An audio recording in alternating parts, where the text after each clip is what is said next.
Chapter 86, Leda, the Blade of Enar I. Leda, Sword of Enar. Enar declared, looking at the naked woman, holding the legendary sword Dawn in her hands. Entering the room on the top floor of one of the towers in High Garden Castle, Enar watched as Leda inspected her surroundings, checking for any possible hidden threats. Satisfied, he flopped onto the bed, staring at the ceiling. "What do you think of House Tyrell, my lady commander of the King's Guard?" Leda continued to examine the room, running her fingers along the walls, searching for secret passages, before answering coolly. "I don't like Lady Olenna. She seems irritating. Lord Mace is mediocre in battle, but reasonable in the administration of his lands. Lady Allery lives in her own world.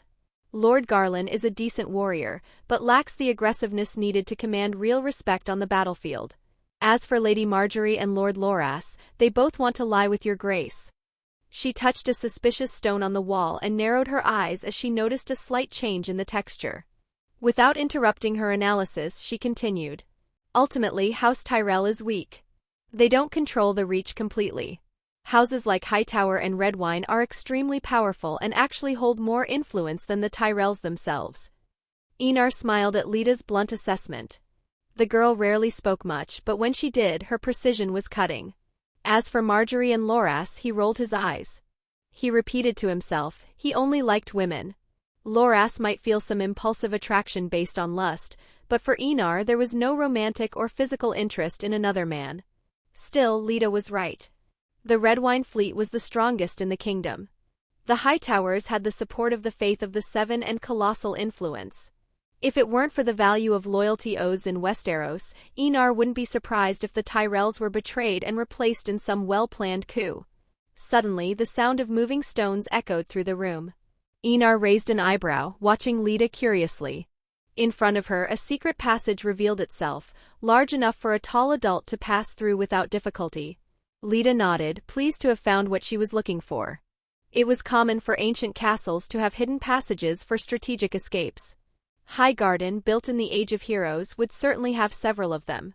After closing the passage, she resumed her inspection of the room, but no other wall, pillar or floor concealed secrets like that. "Take off your armor and clothes. Let's start your physical enhancement." Enar sat down on a chair, watching her with an amused look. But his smile soon gave way to a disappointed expression as Leda, without hesitation, began to undress with complete indifference. She removed each garment with the calm of someone who was simply shedding unnecessary weight without any sense of shame at undressing in front of a man. "I expected you to blush like a lady," Enar commented, rising from his chair as he circled the naked body of the lady commander of his royal guard. Leda rolled her eyes, crossing her arms over her small, firm breasts. "Forgive me for not blushing like a virgin, lady, your grace." Enar laughed. "You're forgiven." She rolled her eyes again. Her king's narcissism and conceit were truly unshakable. As he watched her, Enar couldn't help but notice the scars all over her body. Most were concentrated on her belly, some on her arms and shoulders. They weren't large, the largest was no more than 5 centimeters, but they had all been made by something sharp. He reached out, touching the largest scar located on her abdomen. His fingers glided over the skin for a few moments, studying the mark with a curious gaze before moving away. Throughout the process, Leda remained impassive. For her, the body was just an instrument. She didn't see herself as a woman, but as a sword. And that was how she preferred to live. It was easier to live as a sword than as a woman. "I can alter your body in the process," Enar said, stopping in front of her, staring at the girl in her cold gray eyes. "Do you wish to change anything in particular?" Leda reflected for a brief moment, but her answer came without hesitation. "Speed to the extreme. And if possible, eliminate my period, your grace." Enar raised an eyebrow in surprise. "You'll be infertile if I do that." "I don't care. I'm your sword and nothing more. Swords don't need to give birth to heirs." Leda replied with a cold, indifferent, almost inhuman tone. Her gaze remained empty, devoid of any emotion. Only when her eyes landed on Enar did her expression change. There was something there, not love, not desire, but absolute devotion and unbreakable loyalty. Enar let out a soft sigh, his fingers gliding gently over Leda's androgynous face. "Thank you, Leda. I promise to be a worthy king, worthy to be the master of your blade." Then his gaze turned sharp. "Kneel." Without hesitation, Leda obeyed. Her slender body descended to the stone floor, her knees touching the cold surface while her head remained raised firm. Einar lifted Lady Lya, the blade making a horizontal cut across his own wrist. Scarlet blood oozed from the wound, not in mere drops, but in torrents impossible for an ordinary human being. The crimson liquid pulsed as if it had a life of its own, flowing, moving, gradually covering Leda's naked body like an organic, burning veil. "It's going to hurt, Leda." His voice, although gentle, carried an overwhelming weight.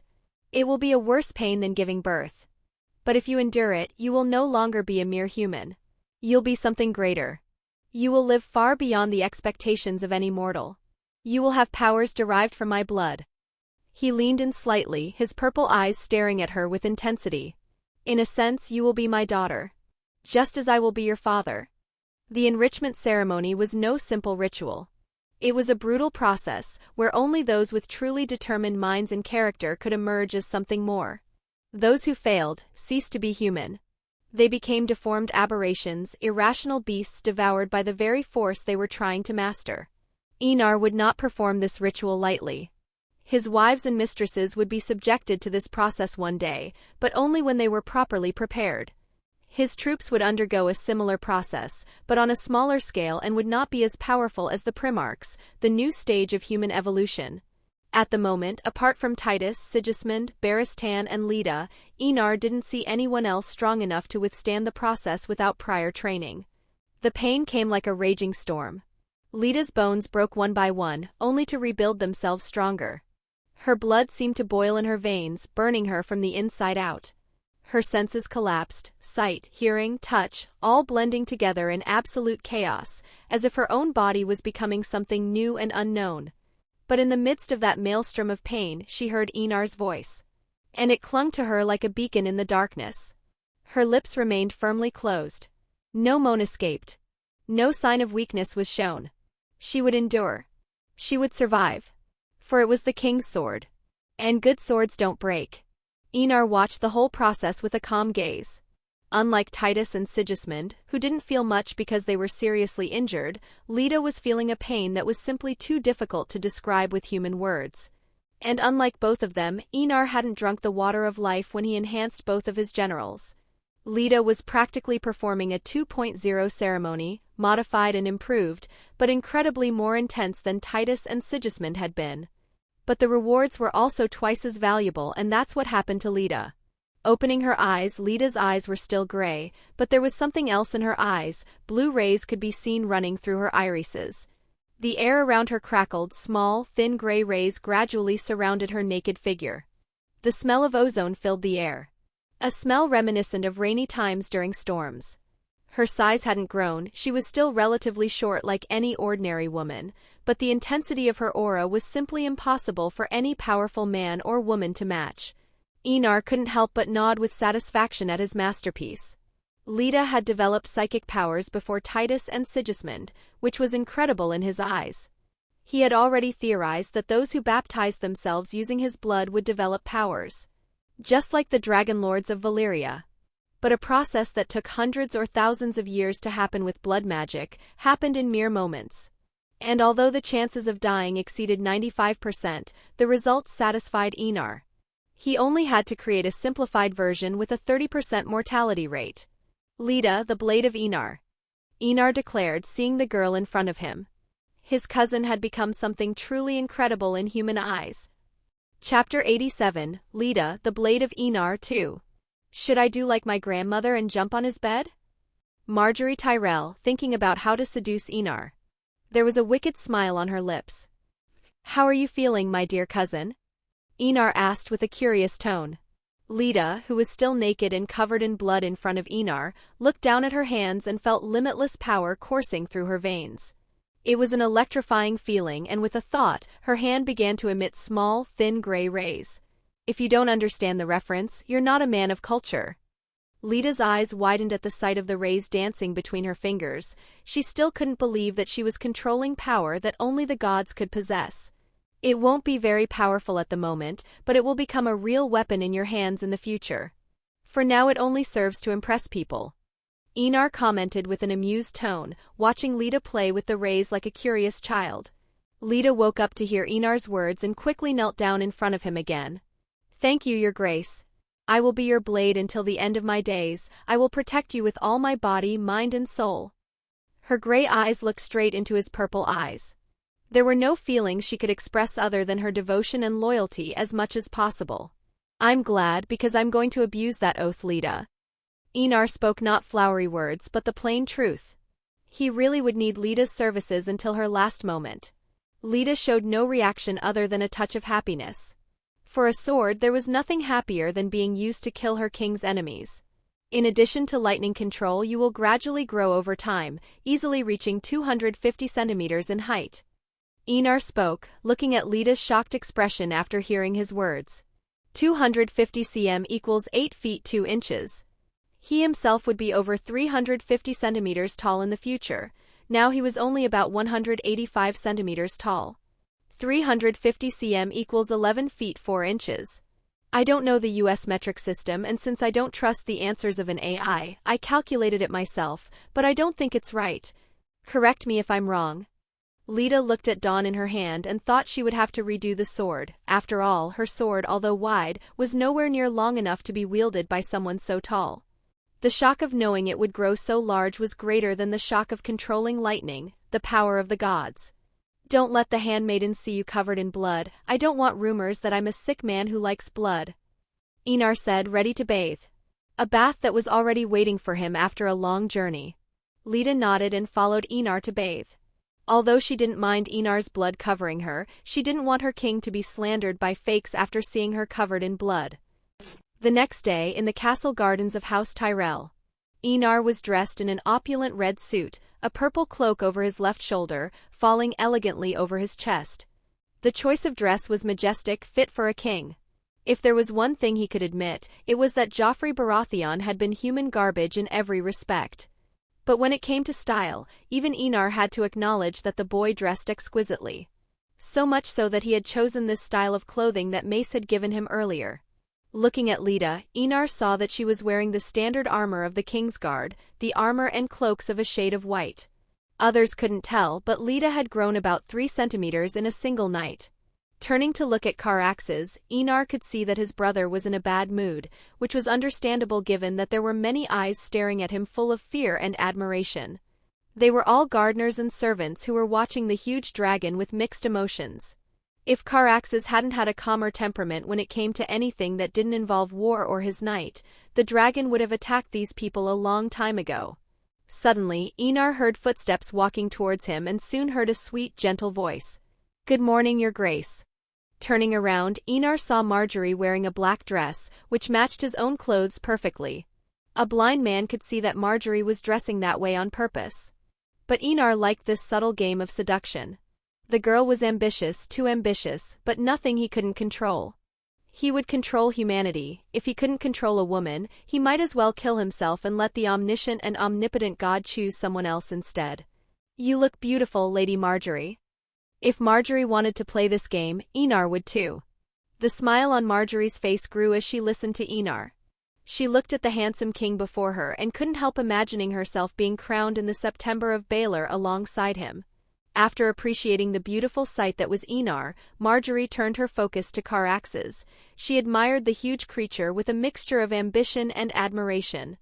Her gaze wandered between Caraxes and Enar, then she said with an innocent smile, "He's so majestic and big." Enar's lips twitched at Marjorie's possible insinuation. The girl really wasn't playing at this game of seduction. Even Lita couldn't help but roll her eyes. The young lady of Highgarden was practically wanting to throw herself into her king's bed, but she still didn't like this girl. Lita preferred Princess Daenerys and Princess Visenya. Both were women who really cared about her king, not this ambitious girl who only wanted the power that would come with marrying Enar. But as a vassal and a sword, she only cared about what Enar wanted and desired. Does your grace plan to stay long in Highgarden? We can go and relax by sailing on the Mander. My private ship is ready to leave at a moment's notice. Marjorie stopped looking at Caraxes and spoke, looking at Enar with a pleading, innocent look. She probably thought that there wouldn't be a single man in the world who could resist her gaze, but unfortunately for Marjorie, she met such a man today. I beg your pardon, Lady Marjorie. Enar showed an expression of regret and continued speaking. I have urgent business with my uncle Eddard. How could Enar waste time relaxing while an army of wildlings was gathering at the wall at this very moment? Especially with Mance holding the Horn of Winter, an artifact that could bring down the wall at any moment. Enar had to get to the north as quickly as possible to warn his uncle about the savage army and notify all the noble houses in the north. At the same time, he had to destroy House Bolton. The evil seed he had planted years ago had finally blossomed, and he had to reap the fruits of his conspiracy. There were too many things to do in too little time. He couldn't relax with Marjorie.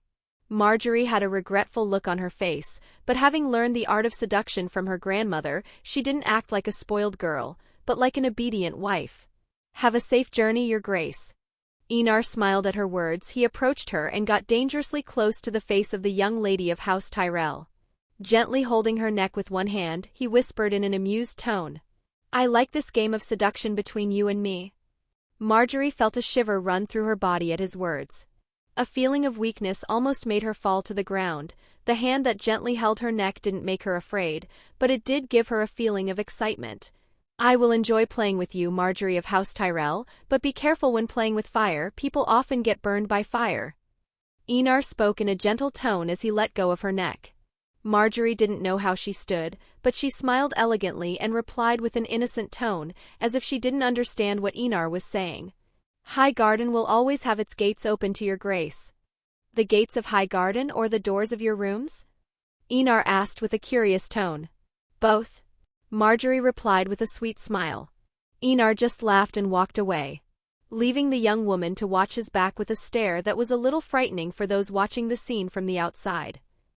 Chapter 88, The Ruins of the Dreadfort. Fear, anger, and resentment is usually caused by one's own incompetence, so I suggest you become the best version of yourself so that something like this never happens to you. Tyrion Lannister, Imperial Grand Counselor of the Imperium of Mankind. North Westeros, Dreadfort Castle. Ramsay, are you all right? Domeric, heir to the Dreadfort, knocked on his half-brother's bedroom door and asked with a worried tone. Domeric, like Ramsay Snow and Roose Bolton, had the strangely pale eyes of House Bolton. He was handsome, tall, and possessed great charisma. A true knight in every sense of the word. A strangely worthy heir to House Bolton. Come in. Domeric heard his half-brother's hoarse, cold, and angry voice. Entering the room, Domeric looked at his brother and saw his hideous face. If he was ugly before, now he really looked like a living nightmare, capable of frightening even the great Jon of House Umber, known for his courage and bravery on the battlefield. What do you want, brother? Ramsay asked with a cold tone, not bothering to show respect to the Dreadfort heir. His pale eyes were fixed on his brother's face and, as if sensing the pity and regret in his gaze, his already cold eyes became completely devoid of emotion. Showing a smile that was more ugly than anything else, Ramsay poured a glass of wine for his brother and offered it to Domeric, who didn't notice a few drops of a slightly greenish poison quickly dissolving in his drink. Domeric, who had never thought that his brother, whom he had always cared for and loved, would actually poison him at that moment, sipped the wine nonchalantly and asked worriedly, If you tell me who did this to you, I swear I will seek justice in your name, Ramsay. Lord Stark will surely find and punish the murderer who killed your men and committed such an atrocity. Ramsay's face turned extremely grim at the mention of Lord Stark of Winterfell. Find the murderer and seek justice for him? When had he ever had justice in his life? Every day he was despised, even by the castle servants. His mother was nothing more than an unimportant commoner.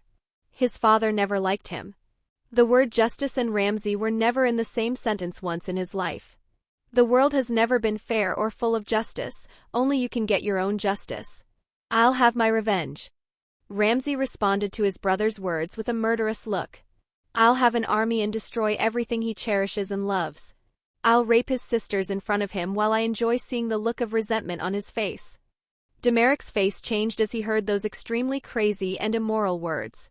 Ramsay, you may be angry, but a man shouldn't do what you said, especially to women. The Dreadfort heir spoke with a firm tone containing a reprimand. He blamed Ramsay's anger for making him think of such atrocities. Besides, as a bastard, you can't have an army. It's against the laws of Westeros and of our liege lord, Lord Stark. Domeric continued speaking, ignoring the increasingly cold expression on Ramsay's face. Yes, you're right, but as heir to the Dreadfort and future lord of the Dreadfort, I can have an army. An army controlled by the fear and horror I will make everyone feel. Ramsay commented with a cold tone. He remembered Jon Snow's strange abilities, including his ability to control people. Ramsay didn't think that magic could control an entire army. In his eyes, if Jon had such an ability, the young man would be Lord of Winterfell right now. So, since Jon couldn't control an army, he would make that man regret leaving him alive. He would take revenge, and in an extremely painful way, for Jon Snow. Even though Domeric was somewhat naive, he understood the implications of Ramsay's words. Looking down at the goblet of wine in his hand, the Dreadfort heir dropped it on the floor. The goblet spun a few times before coming to a stop, splashing the purplish liquid all over the floor. Just as Domeric was about to speak, his chest began to ache. The pain was small, like a mosquito bite, but it grew rapidly. Without even realizing it, Domeric was already on the ground, clutching his throat as blood poured from his eyes, ears and mouth. The look of fear, terror and disbelief was reflected on the Dreadfort heir's face. He was still shocked by Ramsay's murder of him. Were bastards really synonymous with tragedy and sin? In the final moments of his life, Domeric saw some reason for the stigma that the Church of the Seven had placed on bastards. He, who had cared for Ramsay all his life, died at the hands of the person he loved most. He had pulled Ramsay out of the abyss, but Ramsay himself had pushed him back in. Pointing a trembling finger at Ramsay, Domeric felt his consciousness cloud over. Then darkness overtook his mind, and he went into the stranger's embrace. Looking at his brother lying dead on the floor, blood dripping from his eyes, ears and mouth, Ramsay didn't care and flashed a terrifying smile. He wasn't afraid that Roose would kill him for Domeric's murder. With the death of the Dreadfort heir, Lord Bolton had only him as successor. If he died, House Bolton would cease to exist. And for any lord of a noble house, that was completely unacceptable. The Lord of the Dreadfort would put aside his personal feelings for the continuity of House Bolton. "Oh, brother. Why did you have to choke to death?" Ramsay commented with a sadistic and amused look as he wiped the blood from his dead brother's face, clearing away some evidence that Domeric had been poisoned. Putting some food down his throat, Ramsay nodded with satisfaction. One day later, Roose Bolton, staring at his lifeless son before him, the Lord of the Dreadfort wanted to roar and kill the bastard who had killed his only son. But in the end, reason overcame him and his own feelings. Roose couldn't allow the lineage of the Red Kings to be extinguished at his hands. He wouldn't have the courage to look his ancestors in the eye if House Bolton ceased to exist. "My condolences, father." Before Ramsay could finish speaking, Roose turned and punched Ramsay so hard in the face that a few teeth flew into the air and the Dreadfort bastard's nose broke. Showing a cold smile, Ramsay ignored the pain in his nose and continued to stare at his father with a feeling of pleasure bubbling up in his chest. It was the first time his father had really looked at him, and he liked that feeling. "Don't you dare talk to me so friendly, you filthy bastard son of a shitty farmer. No matter what you say, do or how you act, you will always be a bastard in my eyes, and I will hate myself until my last days for having made you the heir to my noble house." Roose spoke with a terribly cold tone, and Ramsay's excited look only inflamed the anger in the Dreadfort lord's chest even more. Without any hesitation, he stepped forward and knocked Ramsay to the ground. The Lord of House Bolton didn't hesitate to start hitting the bastard in the face with all his might. Blow after blow, he threw punches as if to relieve all the anger and hatred built up in his heart. Roose only stopped when he remembered that he would need the bastard to ensure the continuation of House Bolton. Getting up, he saw that Ramsay's face was now a mixture of saliva, blood and purple bruises. However, there was no feeling of pity on Roose's face. He looked at the bastard he had sired after a rape and smiled disdainfully. "Are you happy, Dreadfort heir?" Roose commented with a terribly sadistic and cold tone, flashing a smile that was undeniably reminiscent of Ramsay's. However, despite everything that had happened, the bastard was not happy. However, despite what had happened, Ramsay smiled and replied in a hoarse and equally cold voice, "Yes, my lord father." Roose was already dead in Ramsay's eyes. He had already killed the brother who loved him. What was killing a father who hated him compared to that? Roose, hearing his words, couldn't help but look at Ramsay with a touch of fear. The person who could endure all this and show a smile couldn't be normal. He was a real monster. But again, even if he was creating the monster that would one day kill him, Roose couldn't kill Ramsay.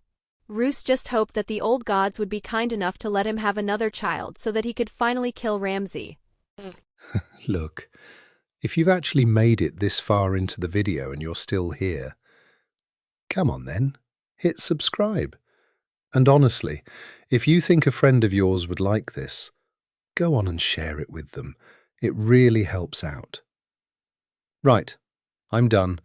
I'll get out of your hair now so you can get back to the good stuff. But seriously, stick around till the end. It's well worth it. Chapter 89, The Ruins of the Dreadfort 2. I wanna fly it.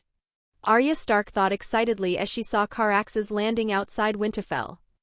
North Winterfell, home of House Stark. Arya, almost 6 years old, looked at her younger brother with pride as she saw Bran finally eating on his own, without any help. Previously, Bran had eaten with Catelyn's help. Even though he was 4 years old, this was completely unacceptable to Arya, who had taught Bran to eat alone. Looking over, she saw her older brother, Robb, eating in silence next to Theon Greyjoy, someone she didn't like at all for insulting Jon behind his back. Of course, after his father revealed Jon's true identity, the Pike heir never dared to speak ill of her brother again. Noticing the empty seat next to her father, Arya showed an uncomfortable expression. Although Catelyn forced her to learn to sew and act like a lady, in the end, her mother still loved her and she loved her back. But ever since Jon's identity was revealed, the tension in her parents' marriage seemed to grow by the day. Catelyn no longer broke her fast with the family, preferring to stay in her room praying or reading a book, with no intention of leaving any time soon. "Father, when will Jon be back?" 4-year-old Bran asked innocently. He missed his loving and gentle brother, who always brought him sweets to eat in secret. Knowing that Jon was the true heir to the Iron Throne didn't cause any special feelings in the boy, it just made Jon more powerful in his eyes. At the same time, Bran wondered if Jon would accept him into the Kingsguard. Like any boy who grew up and played role-playing inspired by great men like Aemon the Dragon Knight, Ser Duncan the Tall, Arthur Dayne the Morning Sword and Barristan the Bold, Eddard let out a sigh and answered his son with a gentle look. "I don't know, Bran, but it will probably be soon." Bran, oblivious to the impact of his words, smiled broadly as he devoured his bread. 1-year-old Rickon was on his older sister's lap, helping him to eat. His meal consisted of milk, served in a spoon small enough to feed his baby mouth. Sansa, who was feeding Rickon, felt satisfied with every spoonful her brother drank. Seeing his chubby cheeks, she couldn't resist squeezing them, causing little Rickon to show an expression of displeasure. However, hearing his other brother's question, the smile on Sansa's face stiffened. The image of the handsome boy appeared in her mind. She couldn't imagine that the prince she had always dreamed of had always been by her side. And he wasn't her brother, but the cousin hidden by her father in Winterfell. Sansa looked discreetly at her father and wondered if she could marry Jon. The 8-year-old didn't know what disastrous consequences could happen if Jon's existence became known to Robert, especially Eddard Stark's betrayal, but she was still thinking about marrying Jon and becoming a queen just like in the stories she had been told. At this point, Enar had to say that the customs of Westeros were strange in certain matters. Incest between brother and sister was taboo, but incest between cousins was readily accepted as normal. Tywin Lannister himself and Joanna Lannister were first cousins, and Tywin's uncle was his own father-in-law. How such a close blood relationship was not considered incest was a mystery in the eyes of Enar, who came from another world. Eddard didn't know what his daughter was thinking, or perhaps he would actually kill old Septa for having contaminated his daughter with so many stories of knights, princes and princesses. But the mention of Jon, or rather Enar, brought a look of emotion to Eddard's face. News of the second field of fire had reached even the north. Eddard didn't know whether to be worried or proud of Enar, but he was certainly glad that everything had turned out well, at least for House Targaryen in Essos. Breakfast ended in silence. As soon as she had swallowed the last piece of bread, Arya slipped away without hesitation. She knew that her father would soon order her to attend Maester Luwin's lessons. She hated those tedious lessons that put her to sleep in less than 5 minutes. Eddard let out a weary sigh as he watched her flee, but a gentle gleam lit his eyes. His daughter reminded him of Lyanna, so much so that he sometimes wondered if Arya wasn't Lyanna herself reincarnated. In the stables, Arya was about to mount a horse when a strange sound caught her attention. It was similar to the flapping of a bird's wings but much louder. There was something else in that noise, a guttural sound, deep and powerful. Curious, she raised her eyes to the clear northern sky. She saw a small black dot in the distance, so far away that she wondered if she was seeing things. She frowned and narrowed her vision, making the black dot clearer.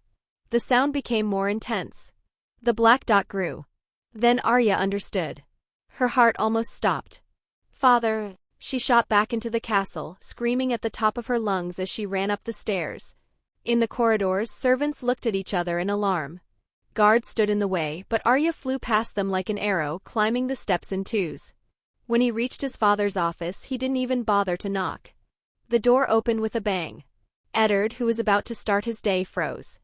He had already heard his daughter's screams echoing through the castle, getting louder by the moment. Now Arya appeared before him, sweating, gasping, her eyes shining with wild happiness. She tried to speak, but she was out of breath. Recovering quickly, she declared in one breath, her voice still quivering with excitement. "A dragon is coming towards us. It's Jon. He's back." Eddard heard his daughter's words and his eyes widened. He abruptly got up from his chair and quickly walked out of the office together with his daughter. It wasn't just Arya who had heard the sounds earlier. As long as he wasn't deaf, he could hear such a loud and clear sound at that moment. Robb, who had just dressed appropriately for a training session with Ser Roderick Castle, also looked up at the sky with shock and disbelief. There wasn't a person in the world who could see Caraxes and not marvel at his imposing, gigantic figure.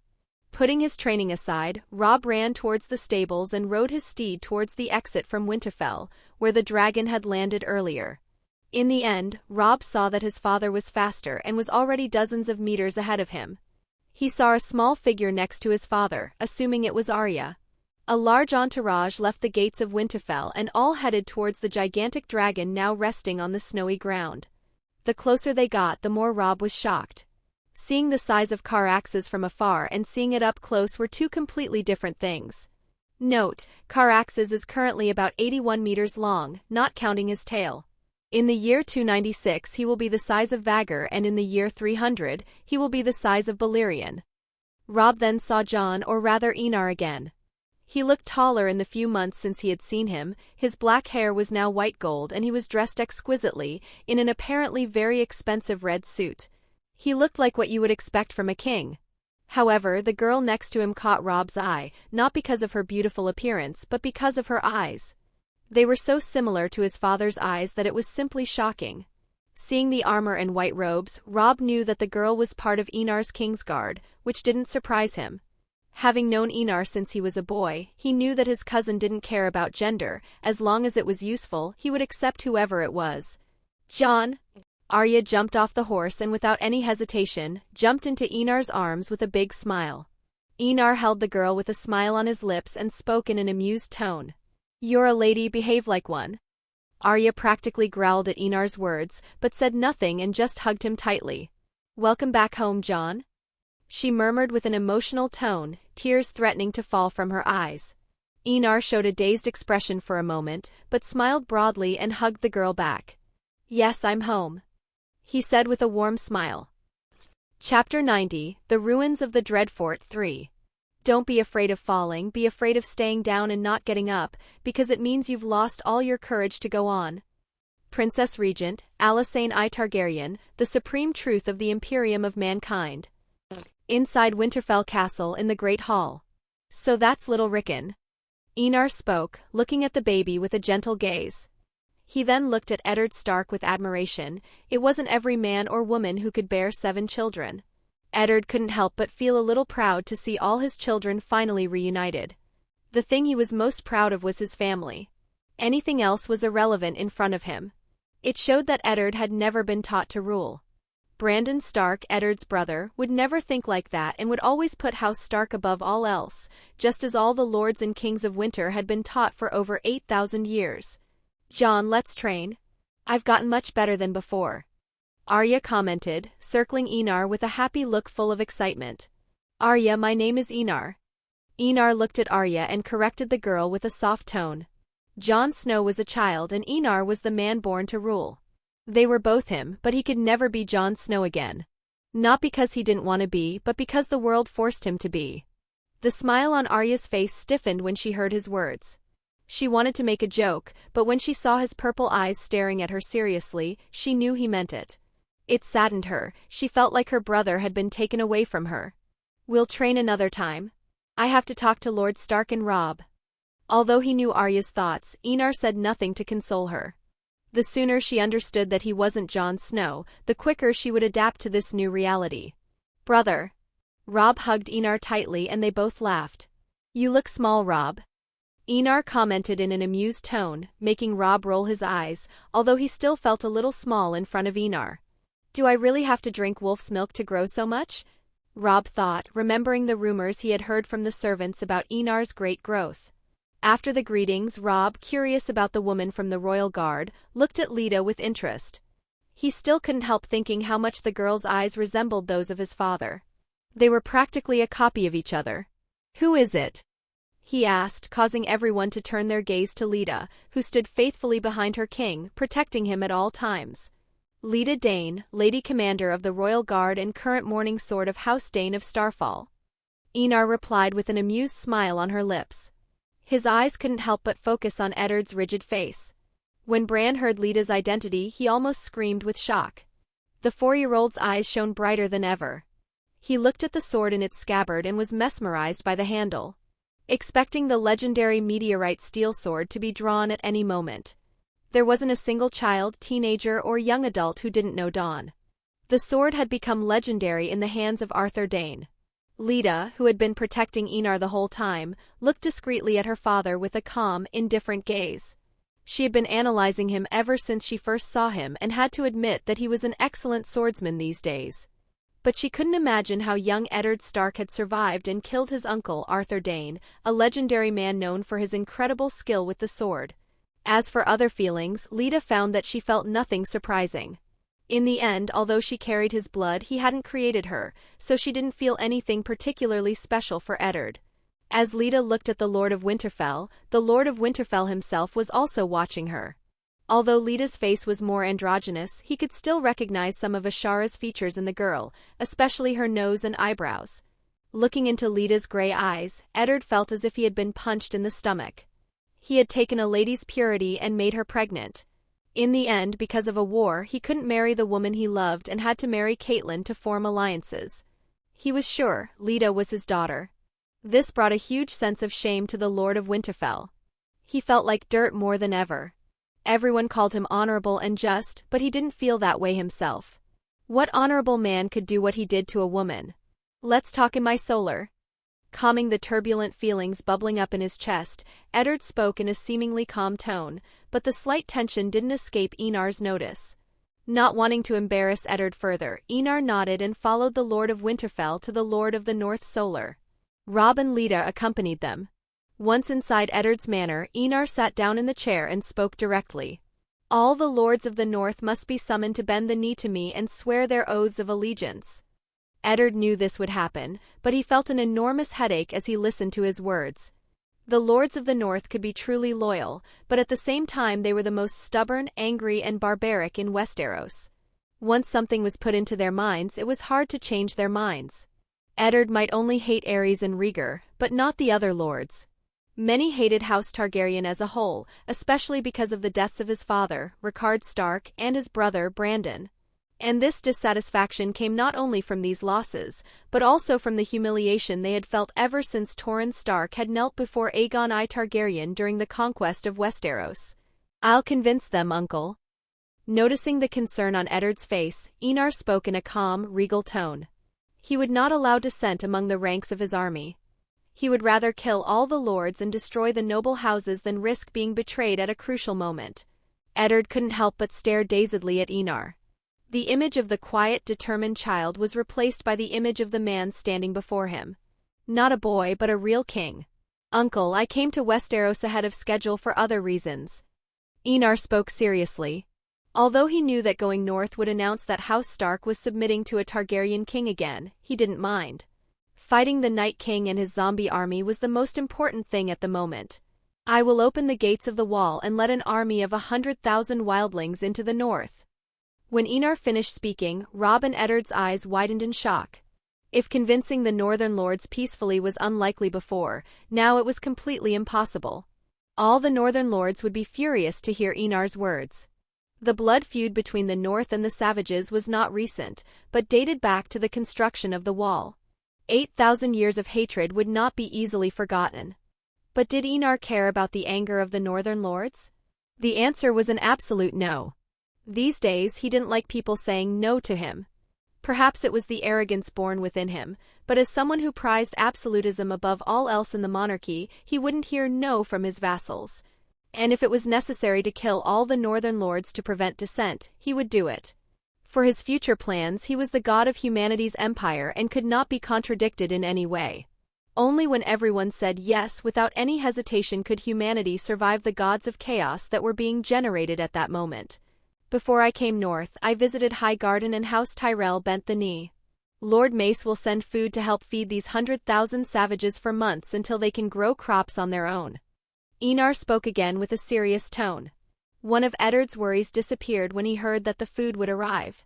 Even the food grown in the glass greenhouses, known in the north as glass gardens, together with the food bought from the Reach was not enough to feed the whole north. The food would definitely not be enough for an extra 100,000 mouths. But why? Robb asked the question he wanted most at that moment. After Enar showed the vision to Robb and Eddard, they both became terribly quiet. In the end, Eddard broke the silence. Will we win?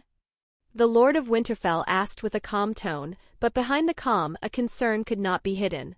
Honestly, this long night is much longer than the last, but we will win. Enar replied without any hesitation, there was only pure confidence in his voice.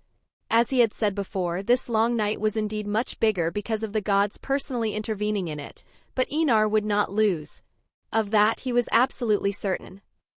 Chapter 91, The Ruins of the Dreadfort 4. Tyrant or despot, take your pick, but everything I have done and will do is for the good of mankind. Enar Targaryen, God Emperor of Planetos. But uncle, to facilitate the ceremony of allegiance with the Lords of the North, I'll have to leave and I'll be back in half a day. Enar spoke, rising from his chair, causing everyone in the manor, including Leda, to look at him in surprise. Leda, you stay in Winterfell. Seeing that Leda wanted to follow him, Enar spoke, letting the girl, for the first time, show a rather comical expression. It was the look of a dog being abandoned. Suppressing the urge to tease the Lady Commander of the Royal Guard, Enar spoke gently. I think you and Lord Stark need to talk about a lot of things. Hearing his words, Robb looked strangely at Leda and Eddard, as if confused about what they both had to talk about. Without waiting for Leda's reply, Enar left the manor and headed for the exit of Winterfell Castle. He was about to pay the Dreadfort a visit and burn some people again. Remembering the smell of burning flesh at the second field of fire in Volantis, Enar began to feel excited. He quite liked burning his enemies, especially those he especially wanted to kill, like House Bolton. A few hours later, North Dreadfort. Roose was sitting in his study with a letter in his hands. The red wax seal that sealed it bore a lion on two paws roaring. A letter from House Lannister. Roose had already read the letter and knew what it contained. And he had to admit, he really liked what was written on the paper. Roose of House Bolton, Guardian of the North and Lord of Winterfell. He really liked how those words sounded together. As for loyalty? Roose laughed at the idiots who were blindly loyal to a ruler. Especially House Bolton, the Red Kings, who had a long history of betrayals against the Winter Kings, even after submitting to House Stark. Like any ancient noble house, the Red Kings and the Winter Kings had a long-standing blood feud, which had never really been extinguished. At that moment, behind a secret passage, the flayed skins of the Winter Kings were proudly stretched across the wall, displaying the Red King's incredible deeds. Now, with the help of House Lannister, Roose finally had hope of achieving what no other Red King had managed, destroying House Stark. Roose wanted to laugh, and in the end, even with his son's death hanging over him, it didn't dilute the sense of euphoria and pleasure he was feeling at that moment. The Lord of the Dreadfort stopped laughing. He knew he couldn't attack too hastily. He would strike when House Stark was most vulnerable. Only by killing all the Stark men and marrying the women could he obtain the North without causing the vassals of House Stark to revolt. Suddenly, the office door opened and, under Roose's stunned eyes, a tall young man with golden white hair and purple eyes entered as if he owned the place. He picked up a jug of wine and poured himself a glass, while looking at him with an amused look. The wine is very good, better than the beer they sell in the north. Enar commented, feeling the slightly spicy taste on his tongue. Who are you and how did you get past my guards? Roose drew his sword in an instant and asked with an indifferent tone. His pale eyes, like two moons in the night sky, stared at Enar with cold lethality. Enar didn't answer. He walked over to the table and picked up the envelope containing the letter from Tywin Lannister, Lord of the Rock. Tywin is really cunning. He knows he can't fight the North with Moat Cailin in the way, so in case of betrayal, he's put an important piece hidden away to be used at the right moment. Enar commented with a nonchalant tone. Honestly, if I didn't have the ability to see the future, fighting someone so experienced would be a big problem. Roose listened in silence to the ravings of the young man in front of him. See the future? He scoffed at the boy's madness, but the feeling that something was incredibly wrong never went away. Without any hesitation, Roose attacked the young man with a cold stare. Although he didn't know how the young man had gotten into the Dreadfort, he had to die. Enar didn't even move and simply spoke with an unquestioning tone. Sit down and start writing. Under Roose's shocked eyes, his body refused to obey his commands, and he was forced to sit down, pick up a blank sheet of paper and a quill tipped with ink. Write down for all the lords of the North the words of Tywin Lannister and tell them how much they will gain by submitting to the reign of House Bolton. Enar walked up behind Roose and spoke in a gentle tone, but that gentleness only made the Lord of the Dreadfort's face paler than his own eyes, if such a thing was possible in the first place. Roose wanted to stop, but no matter how much he screamed in his mind, his body simply wouldn't obey his orders. And if he kept writing and sending those letters to all the northern lords, he was sure that House Bolton would be destroyed. Although House Bolton was not loyal, the other noble houses were. All the noble houses of the North would become enemies of House Bolton at the same time. I'm doing this so I don't look like an unscrupulous tyrant. At least for now I must be a benevolent king full of justice. Enar commented with a bored tone. He had invaded the Dreadfort using the voice and succeeded easily. There were few humans with enough mental stamina to shake off his influence. In the future I really will be a tyrant, but I'll be a tyrant for the good of humanity. Enar knew very well how hypocritical, crazy, and insane his words were. But in the end, humanity would only achieve greatness when it was totally unified. And for that, only a tyrant god could control the most volatile beings in the known universe. Roose no longer wanted to hear Enar's words. The boy was mad and a sorcerer for controlling him using the voice. However, under his desperate eyes, letter after letter was written, all sealed with red wax and the coat of arms of House Bolton. With each letter written, he felt as if a sword was being driven through his heart. I don't usually like killing people, but what I'm going to do to your noble house I'm going to enjoy. I'll take pleasure in reducing every atom of your castle to ashes. Enar spoke with a smile on his face. And when it's all over, everything that remains of House Bolton will be erased. I'll make sure no one remembers what House Bolton was. Enar knew how to strike terror into someone, especially a lord of a noble house, who had always been obsessed with ensuring the continuity of his lineage above anything else. Enar's words aroused anger, fear, and resentment in Roose. All these emotions were reflected in the Dreadfort Lord's eyes, which took on a furious look, with red veins clearly visible in the scara. I can feel your anger, but blame yourself for belonging to a noble house that I abhor with all my might. Enar spoke as he poured himself another glass of wine. He really liked that slightly spicy wine, it was perfect for drinking in the cold. Order the letters to be sent and go back to the office. I'll have you killed by sticking a sword through your heart. Enar ordered, using the voice. He didn't hide Roose's fate, only intensifying the Lord of Dreadfort's fear and terror. Roose's body obeyed, even against his will. Watching Roose leave his own office, Enar sat down in the seat that had belonged to all the Red Kings and Lords of the Dreadfort before. After killing Roose, he would find Ramsay and burn the entire Dreadfort before him, finally destroying the young man's last hope of revenge.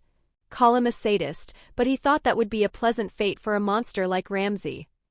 Chapter 92, The Ruins of the Dreadfort v.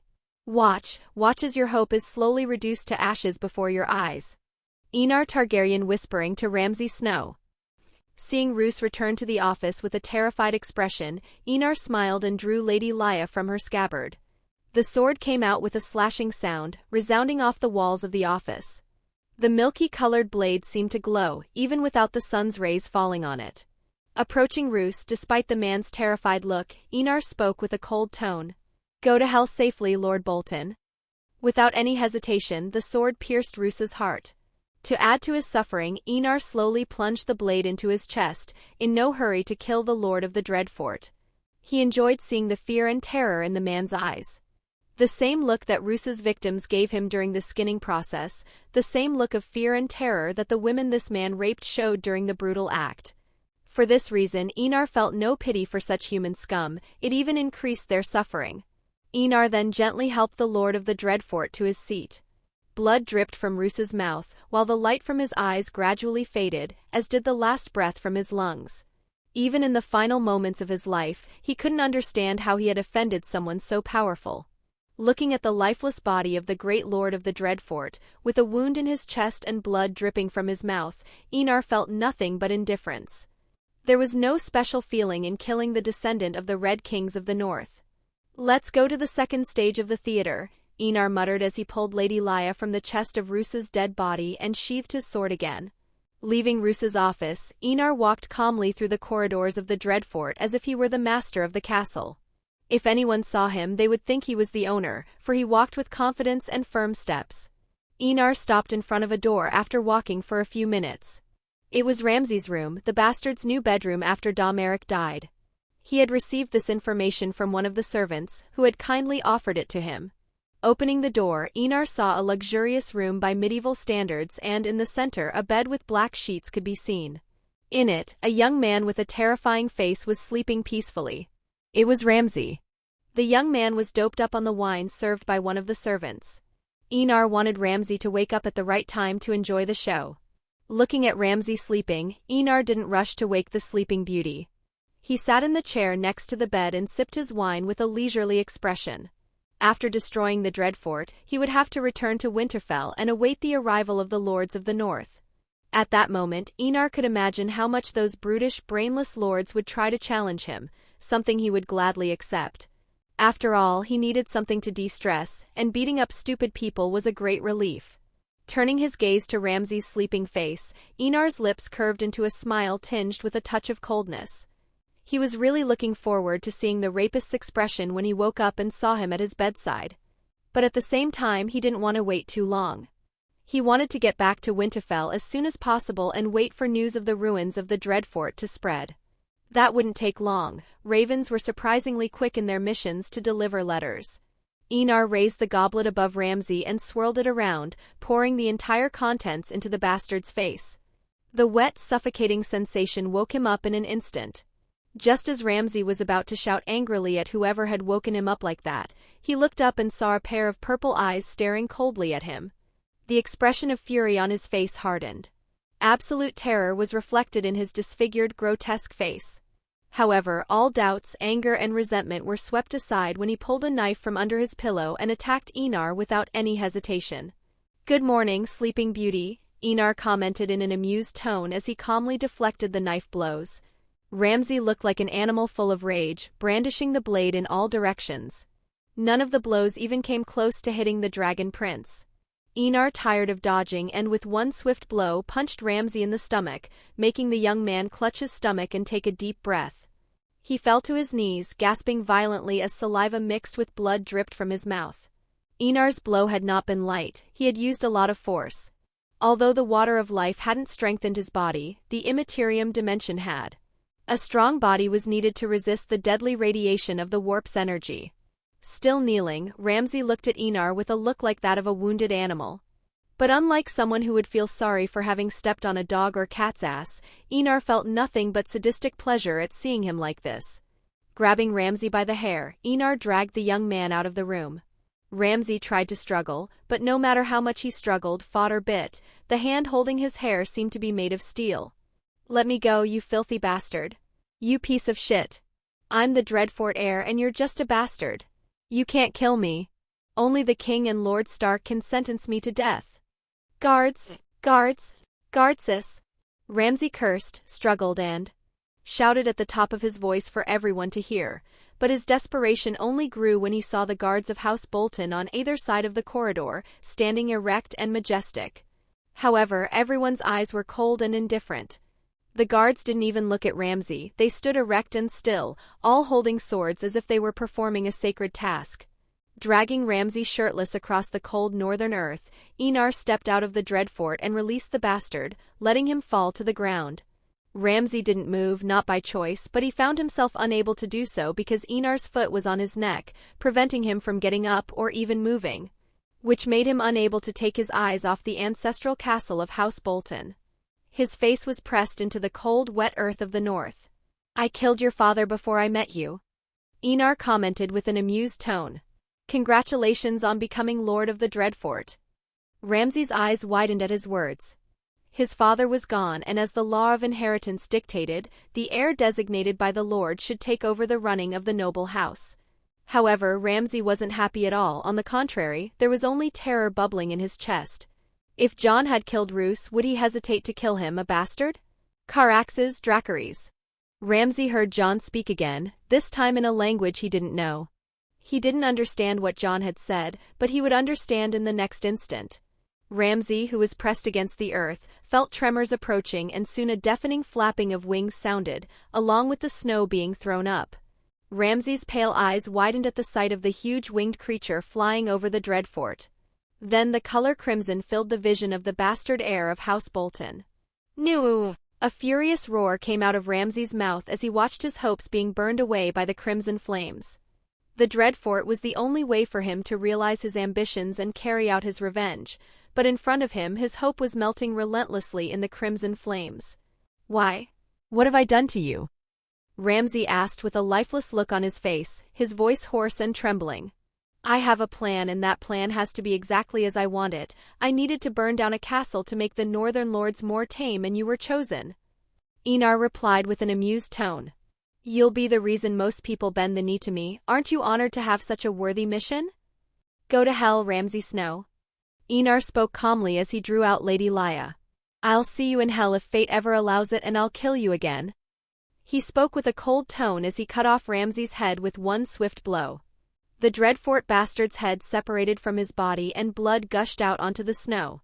With Ramsay's death, the line of the Red Kings of House Bolton was officially extinct. In the last moment of his life, Ramsay shuddered to hear Enar's words. He thought he was cruel, but the young man pressing his face against the cold earth was a true demon. He admitted that he was a lesser evil, but Jon was the greater evil. Chapter 93, The Ruins of the Dreadfort 6. Watch your words. I can be a generous person, but I can also be quite cruel when I want to be. Enar Targaryen in front of the Lord and Lady of the North. Holding Ramsay's head, Enar looked at the ruins of the Dreadfort, still consumed by red flames, and nodded, satisfied. He had killed all the guards of House Bolton for obvious reasons. The only people he had ordered out of the castle were the women who had been forced to practically become sex slaves. What he saw in the dungeons of the Dreadfort would stay with him for the rest of his life. There were monsters, and there were real monsters. The entire House of Bolton was a cancer that he had long wanted to eradicate from the face of the beautiful planet he would come to rule. With a crash, Caraxes landed next to Enar, kicking up huge amounts of snow. The dragon's neck curved around its rider, unconsciously protecting him. "Thanks for the hard work, Caraxes," Enar thanked his partner with a satisfied smile, displaying Ramsay Snow's head. He would take the head back to Winterfell, as it was Ramsay who would take the blame for the letter sent. Enar would only add that the bastard had killed Domeric and his own father to inherit the position of Lord of the Dreadfort. If it were with another noble house, perhaps many would be suspicious of his words, but not with House Bolton, which already had a terrible reputation, worse even than House Frye in Riverrun. Still holding Ramsay's head, Enar mounted Caraxes' saddle. Looking once more at the ruined castle, its stones twisted, melted, charred, and scorched, he let out a sigh. The crimson dragon took a few steps forward and then took to the sky. With a loud, powerful roar, Caraxes landed outside Winterfell. The castle had no room for a dragon of his size. However, like any dragon, Caraxes loved digging holes to find the warmest places in the bowels of the earth and warm himself. So, outside Winterfell, there was a huge hole that could easily be mistaken for a gigantic well. Seeing the dragon settle into its makeshift cave, Enar decided to let his uncle deal with it. After all, Winterfell wasn't his to worry about. Still holding Ramsay's head, Enar entered the castle under the fearful gaze of the guards. No one stopped him or even dared to say anything, everyone just made way for him. In the castle training grounds. "Why are you holding a head?" Robb, on seeing Enar enter the training ground, was shocked to discover that his brother was carrying a decapitated head by its hair. However, he put that aside when he remembered the letter that Lord Medger of House Serwyn had personally delivered to his father. A letter sent by the Lord of the Dreadfort, Roose Bolton. Lord Medger's poor horse had died of exhaustion on arrival, demonstrating how quickly he had traveled to Winterfell. Remembering the words written in the letter, Robb's face turned as cold as the northern winter. If before he hadn't had a good impression of House Lannister, now he felt a deep disgust. He really wanted to march into Lannisport and burn that city to the ground. Robb told Enar everything and he nodded in satisfaction. Lord Medger was really fast, a journey that would normally take half a day took only a few hours. "Let's go to the Great Hall together. I have some things to explain to Lord Stark," said Enar, still holding Ramsay's head, as he walked towards the Great Hall. Robb nodded and, although curious about his head, followed Enar. As soon as they both entered the Great Hall, they heard the roar of an angry man. "Lord Stark, call up your banners. Let's march towards the Dreadfort and cut off Roose Bolton's damn head." Eddard Stark, sitting in the seat of the Kings of Winter, also had a particularly cold expression. If Robb was furious, the Guardian of the North was even more so. However, before he could speak, he heard his nephew's voice. "There's no need to march to the Dreadfort." Enar paused before continuing. "Roose Bolton is dead, and House Bolton has ceased to exist, as has the Dreadfort, which is now nothing more than a pile of molten rock." Whether it was Roderick Castle, Robb, Eddard Stark, or Medger Serwyn, everyone was stunned by Enar's words. After all, the extinction of a house was something extremely serious and rare to happen. Medger looked at the boy with the white gold hair and purple eyes with a perplexed expression. Remembering the rumors he had heard when he arrived in Winterfell, he realized that there might be some truth to those absurd stories. The mood of the Lord of House Serwyn couldn't have been more conflicted at that moment. He had heard from the Targaryen king like everyone else, especially after the Second Field of Fire, so to see the Targaryen king talking so friendly to Lord Stark left the Lord of Serwyn with mixed feelings of anger, confusion, and disbelief. "What happened, Your Grace?" Faced with a lord like Medger, Eddard addressed his nephew with formality. "Roose Bolton's bastard, Ramsay Snow, on Tywin Lannister's orders, murdered the heir to the Dreadfort, Domeric Bolton, and his own father in order to inherit titles and lands. I discovered the conspiracy, but I was too late, everything had already happened." Enar lied without showing any expression to indicate that he was lying. "Ramsay tried to attack me along with the guards of House Bolton. I fought back and burned down the entire Dreadfort castle." Eddard stroked his own forehead as he listened to Enar's account. Did he believe his nephew's words? Absolutely not. He still remembered what Enar had said before he left and knew better than anyone that it was probably a lie, even though the letter he had read earlier was, in fact, true. In Eddard's eyes, there was no way his nephew could have controlled anyone or forced that letter to be written, even with a dragon in his possession. It would be a suicidal move, something no one in their right mind would dare to do. So he just assumed that Ramsay Snow had been blinded by greed, relying too much on Tywin Lannister's support. "Lord Stark, who might that be?" Medger asked, looking at Enar with typical northern distrust for foreigners. "Enar of Targaryen, first of his name, son of Prince Rhaegar of House Targaryen and my dear sister, Lady Lyanna of House Stark." Eddard presented Enar with a calm look. "Did you bend the knee to the Targaryens, Lord Stark?" Medger looked at Enar and showed a mixture of feelings in his gaze. "Yes," Eddard said as seriously as he could. "But his father kidnapped and raped." Medger didn't even have a chance to finish speaking. Lita, who had to arrive after sensing her king's arrival. She drew her sword and with a movement that was simply impossible for any normal human to follow, placed it dangerously close to the Lord of Serwyn's neck. "Lord Medger." Enar spoke, his voice so cold that it made the surrounding temperature drop dramatically. The Immaterium's energy subtly filled the room. "I won't cut off your head because you don't know the truth, but don't ever call my father a rapist again." Medger felt a shiver run through his body, those purple eyes really frightened him. In front of that intense gaze, he felt infinitesimally small. Eddard didn't have a pleasant expression either when he heard the mention of his sister's rape. "My parents married and I was born naturally. There was no kidnapping or rape. Certain people made up lies to destroy House Targaryen, and the whole continent became a plaything in their hands, including House Stark," Enar stated in a cold tone, his gaze fixed on Medger. My grandfather, Rickard Stark, was led to believe that my mother was in King's Landing in the Red Keep. This led to his death and that of his son, Brandon Stark, my uncle. Eddard and Medger's expressions were completely shocked by such an unexpected and insane revelation. Who did it? Eddard asked. His voice was calm, but inside he felt an uncontrollable desire to destroy everything and anyone responsible for this. The Faith of the Seven and the Order of Maesters are the main culprits, but there were others like Hoster Tully. Enar answered without any hesitation. He wasn't lying when he said those words. House Targaryen had indeed fallen to the conspiracy of countless people and organizations, especially the Faith of the Seven and the Order of Maesters. Both organizations that didn't like House Targaryen at all. Chapter 94, Negotiations with Free Folk. Betrayal is a painful thing. It always comes from the people you least expect. Eddard Stark, Lord of Winterfell. Hoster Tully wanted his blood on the Iron Throne to get Riverrun out of its predicament, so he married off his daughters to Lord Stark and Lord Arryn, but his plan failed when Jon Arryn and Eddard Stark refused to sit on the Iron Throne. The letter that reached Lord Rickard came from the hand of Lysa Tully. Although Catelyn was innocent in that respect, since she didn't know about the conspiracy, Enar added in a calm tone, his voice terribly cold and murderous. Eddard felt his chest tighten at the name of Hoster Tully and Lysa Tully. He wanted to laugh at the tragic situation, but no laughter came from his lips, only a deep bitterness in his heart. He had married the daughter of the man who had used the lives of his father and brother as pawns in a larger conspiracy. After 12 years of marriage, Eddard had obviously learned to love Catelyn, but he still felt as if he had been betrayed and was filled with rage. Robb opened his mouth and widened his eyes. He wanted to say something, but found himself unable to utter any words. He discovered that almost all of his relatives had either died because of conspiracies or were the conspirators themselves. He wondered why a throne was so important.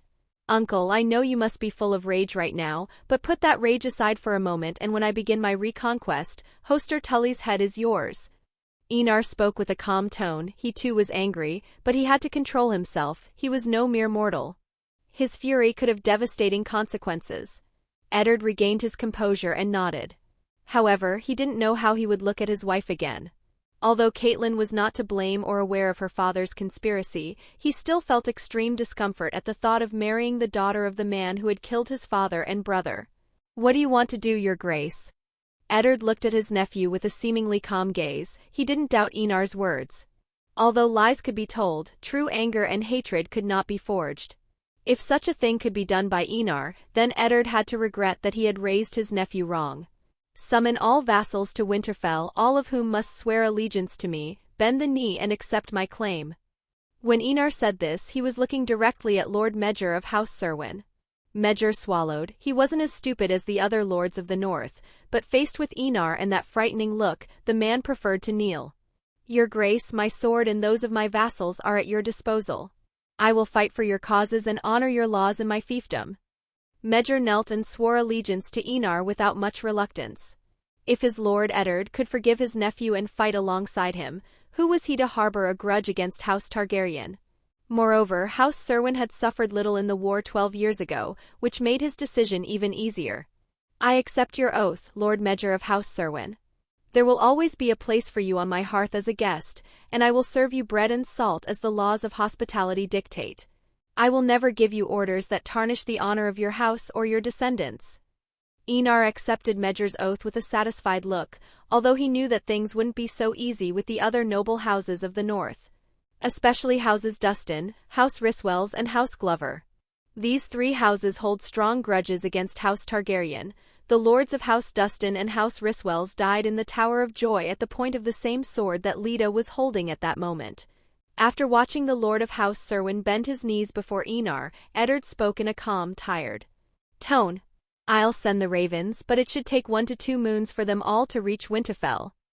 He himself would kneel to Enar at the right moment when all the lords and lattice of the north were present to help his nephew gain more allies without too much bloodshed. But knowing the customs of the north, he knew there would be bloodshed in the Great Hall, perhaps a few severed hands or even fingers. Eddard himself cut off some fingers of certain lords to make those northern lords stop arguing about who would lead the army 12 years ago.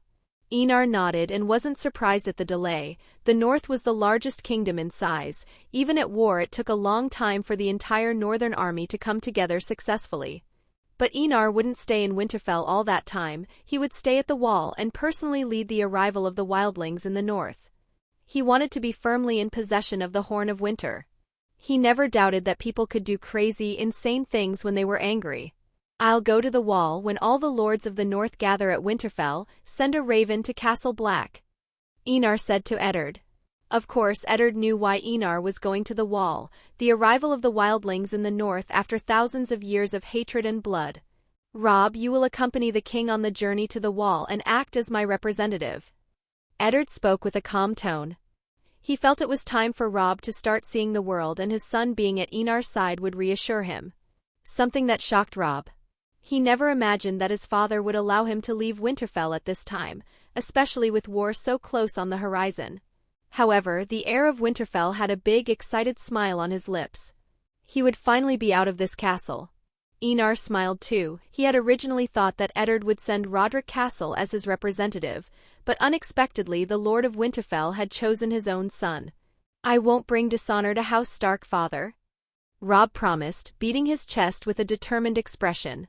Eddard smiled gently at his son. Although his marriage wasn't a bed of flowers at first, he couldn't be happier with so many sons and daughters. "I'll get ready."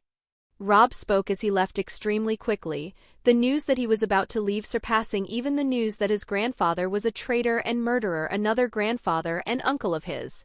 Or rather, he was using this trip to focus on something else, or he would start to hate his mother, something he didn't want to happen. Enar looked at Robb's back with a deep gaze. He could tell that although the heir of Winterfell was happy, there was a deep bitterness in his gaze.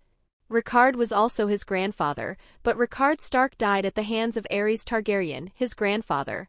You could say that everyone killed everyone without any discretion. Whether it was Robb or Enar, they both had grandfathers who killed each other or conspired to kill.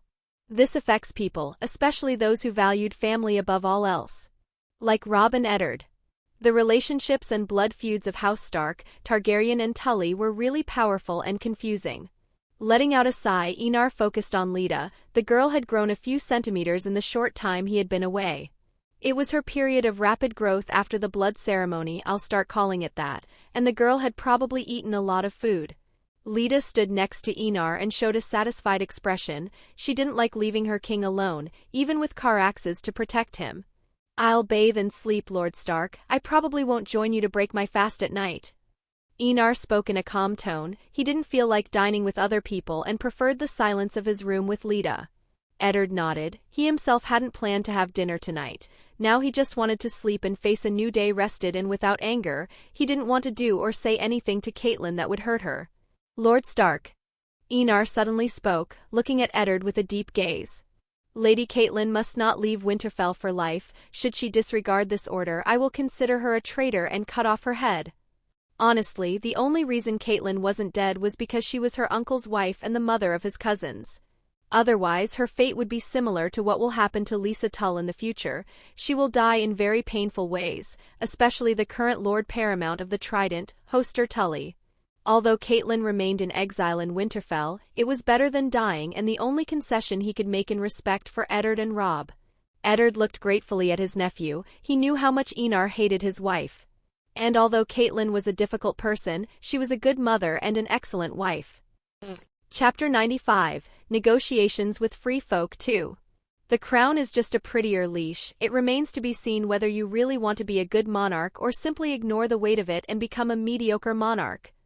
Enar Targaryen. Prince Enar.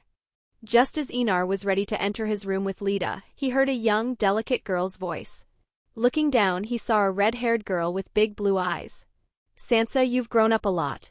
You're becoming more and more beautiful." Stroking Sansa's hair, Enar greeted the girl with a gentle smile. Unlike Arya, Sansa accepted his new identity with ease. The girl had really grown in the months he had been away.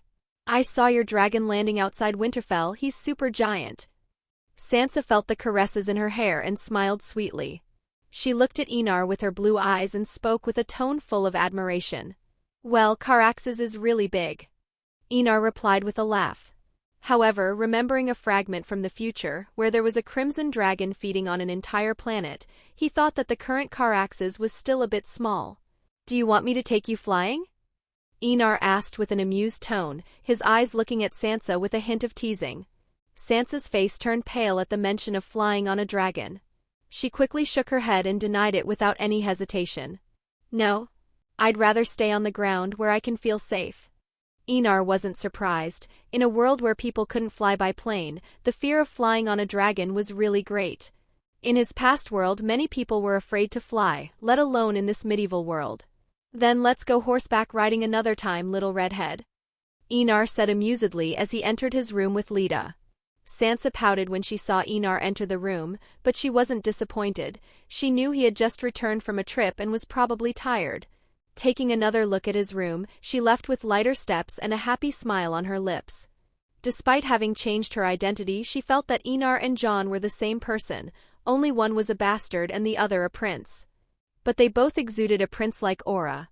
"Your Grace is very popular with the women," Lita commented with a respectful tone as she helped Enar out of his clothes to bathe. Enar rolled his eyes. He was no fool and could see the look in Sansa's eyes, but he had no romantic feelings for her. She was his sister. But specifically, Sansa was his sister, without the Targaryen part involved. Enar couldn't help but laugh when he realized the difference in circumstances between Rhaenys and Sansa, but then again he really only saw Sansa as a cute little sister who likes attention. "How's your power growth?" Dipping into the barrel containing hot water, Enar asked as he leaned his arms on the barrel. Lita helped Enar clean her hair and replied, "I can lift a horse with some difficulty. Run 100 meters in 5 seconds. My sword can cut through a tree trunk with one blow. Lightning manipulation is also growing. I can cover all 5 of my fingers with lightning." Enar couldn't help but show a satisfied smile. Lita's growth was greater than he had expected, which showed that his blood had become even more special after taking the water of life. "How was your conversation with Eddard? Enlightening or embarrassing?" Enar asked in an amused tone, betting on the second option, knowing Lita and Eddard's personalities. They were both generally thoughtful and quiet people. "Awkward," Lita replied with a touch of helplessness. "Talking to Eddard, even about something insignificant, was difficult. But I can see why my mother fell in love with him. He's a foolish and honorable man, which is rare." "You think being honorable is foolish?" Enar asked, eyes closed, enjoying Lita's hands on his hair. "If this were a peaceful world, being honorable would be a good thing, but after I saw a good man die at the hands of a thief, whom he himself helped, I realized that good people die early and bad people live longer." Lita replied in a calm, deep tone. "Do you wish me to be evil or honorable?" Enar whispered to Lita with a deep look in her eyes. "A monarch should not be good or bad, but do what is necessary to bring peace to his people and kingdom." Lita replied with an indifferent tone. She knew that Enar was honorable, but the circumstances didn't allow him to act honorably, especially with the long night approaching. "The crown is a beautiful collar studded with precious stones." Enar laughed and spoke. Lita said nothing and continued to help Enar bathe. The night passed quietly, and the next day Enar was ready to start his journey to the Wall. "Brother, you said you'd train with me," Arya commented with a sad tone, looking at Enar with her gray eyes. "I'm sorry, Arya, but I have important things to take care of at the Wall." Enar stroked Arya's hair and apologized with a sincere tone. Although reluctant, Arya nodded. "Robb, do you want to go to the Wall on a dragon or on horseback?" Enar turned to Robb, who was dressed dignifiedly in black clothes and a white wolf cape over his shoulders. "Horse." Robb didn't hesitate to reply. There was no chance of him riding a dragon in his lifetime. Hearing this, Arya's eyes lit up with excitement. She glanced discreetly at the carriages bringing food and weapons, and a mysterious smile appeared on her lips. Enar rolled her eyes at Robb's cowardice, but said nothing, since the heir of Winterfell would be accompanied by more than 200 guards. "Then I'll see you at the Wall." Enar spoke with a serious tone. He knew that these negotiations would be a headache. If the northern lords were considered hard-headed, the wildlings earned the title of the most stubborn people in Westeros. "Be careful and don't trust the wildlings too much," Eddard advised his nephew in a serious tone. Not once or twice had he cut off the heads of wildlings, and he knew exactly how they behaved. Enar nodded but wasn't too worried. Apart from the cannibal tribes, he was confident of subduing all the other tribes and making them bend the knee. Taking his leave, Enar walked towards the exit of Winterfell, with Leda following behind him. Eddard looked at his daughter and couldn't help but speak. "Be careful, Leda." Leda stopped walking for a moment, but soon rejoined Enar, nodding in his direction. "Like father, like daughter," Enar murmured in an amused tone. Soon, under the eyes of everyone in Winterfell, the gigantic crimson dragon took to the skies, causing exclamation and shock. Even though it wasn't the first time they had seen Caraxes flying, the surprise was no less than the first time. Seeing that everyone was focused on the dragon's flight, Arya quickly snuck up and climbed onto one of the food carts, hiding behind a barrel crammed with preserved dried meat. "When I get back to Winterfell, I'll be grounded for eternity, but how can I miss such a rare opportunity to see the wall and watch the wildlings bend the knee to Enar?" Arya murmured with a glint in her eye, eager to see the scene that would probably be written about in the Westeros books. Robb and Eddard didn't notice Arya leave. The Lord of Winterfell looked at his heir and spoke with an emotional tone. "Be careful and stay by Enar's side, don't hesitate to express your opinions, and if anyone causes trouble, cut someone's hand off first and then ask." Robb pursed his lips at his father's somewhat savage words but nodded, showing a determined expression. Eddard watched his son accompanied by 200 guards with a slightly emotional look on his face. He was almost Robb's age when he went to war for the first time, and his son would unfortunately follow in his footsteps. "Don't worry, Robb, when I'm alive you won't have to go to the battlefield," Eddard muttered with a determined look on his face. He also had to prepare for war, especially finishing the last touches on the Moat Cailin, making it a real war fortress. Chapter 96, Negotiations with Free Folk, 3. It really is a strange world. One day the boy was a bastard and the next he was a prince riding a dragon. Jeor Mormont in front of Enar Targaryen, formerly known as Jon Snow. The closer he got to the wall, the more Enar could feel the cold intensifying. The temperature was significantly colder than the last time he was at the wall. At the same time, Enar could see things he couldn't see before, especially the war between the two gods above Westeros.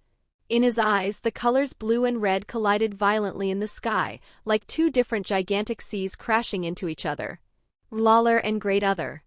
Honestly, as the avatar of the Omnipotent and Omniscient God, the fact that R'hllor couldn't kill this god meant many things, showing that Great Other was the avatar of a god of great power, just like the Omnipotent and Omniscient God.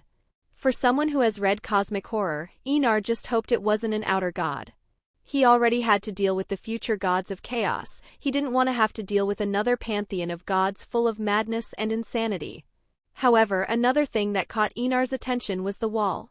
To others, the wall looked like a gigantic wall of ice and snow, but to Enar's eyes, in addition to the structure itself, a white force field acted as a long curtain of light, going from the highest point of the wall and up as far as his vision could no longer reach.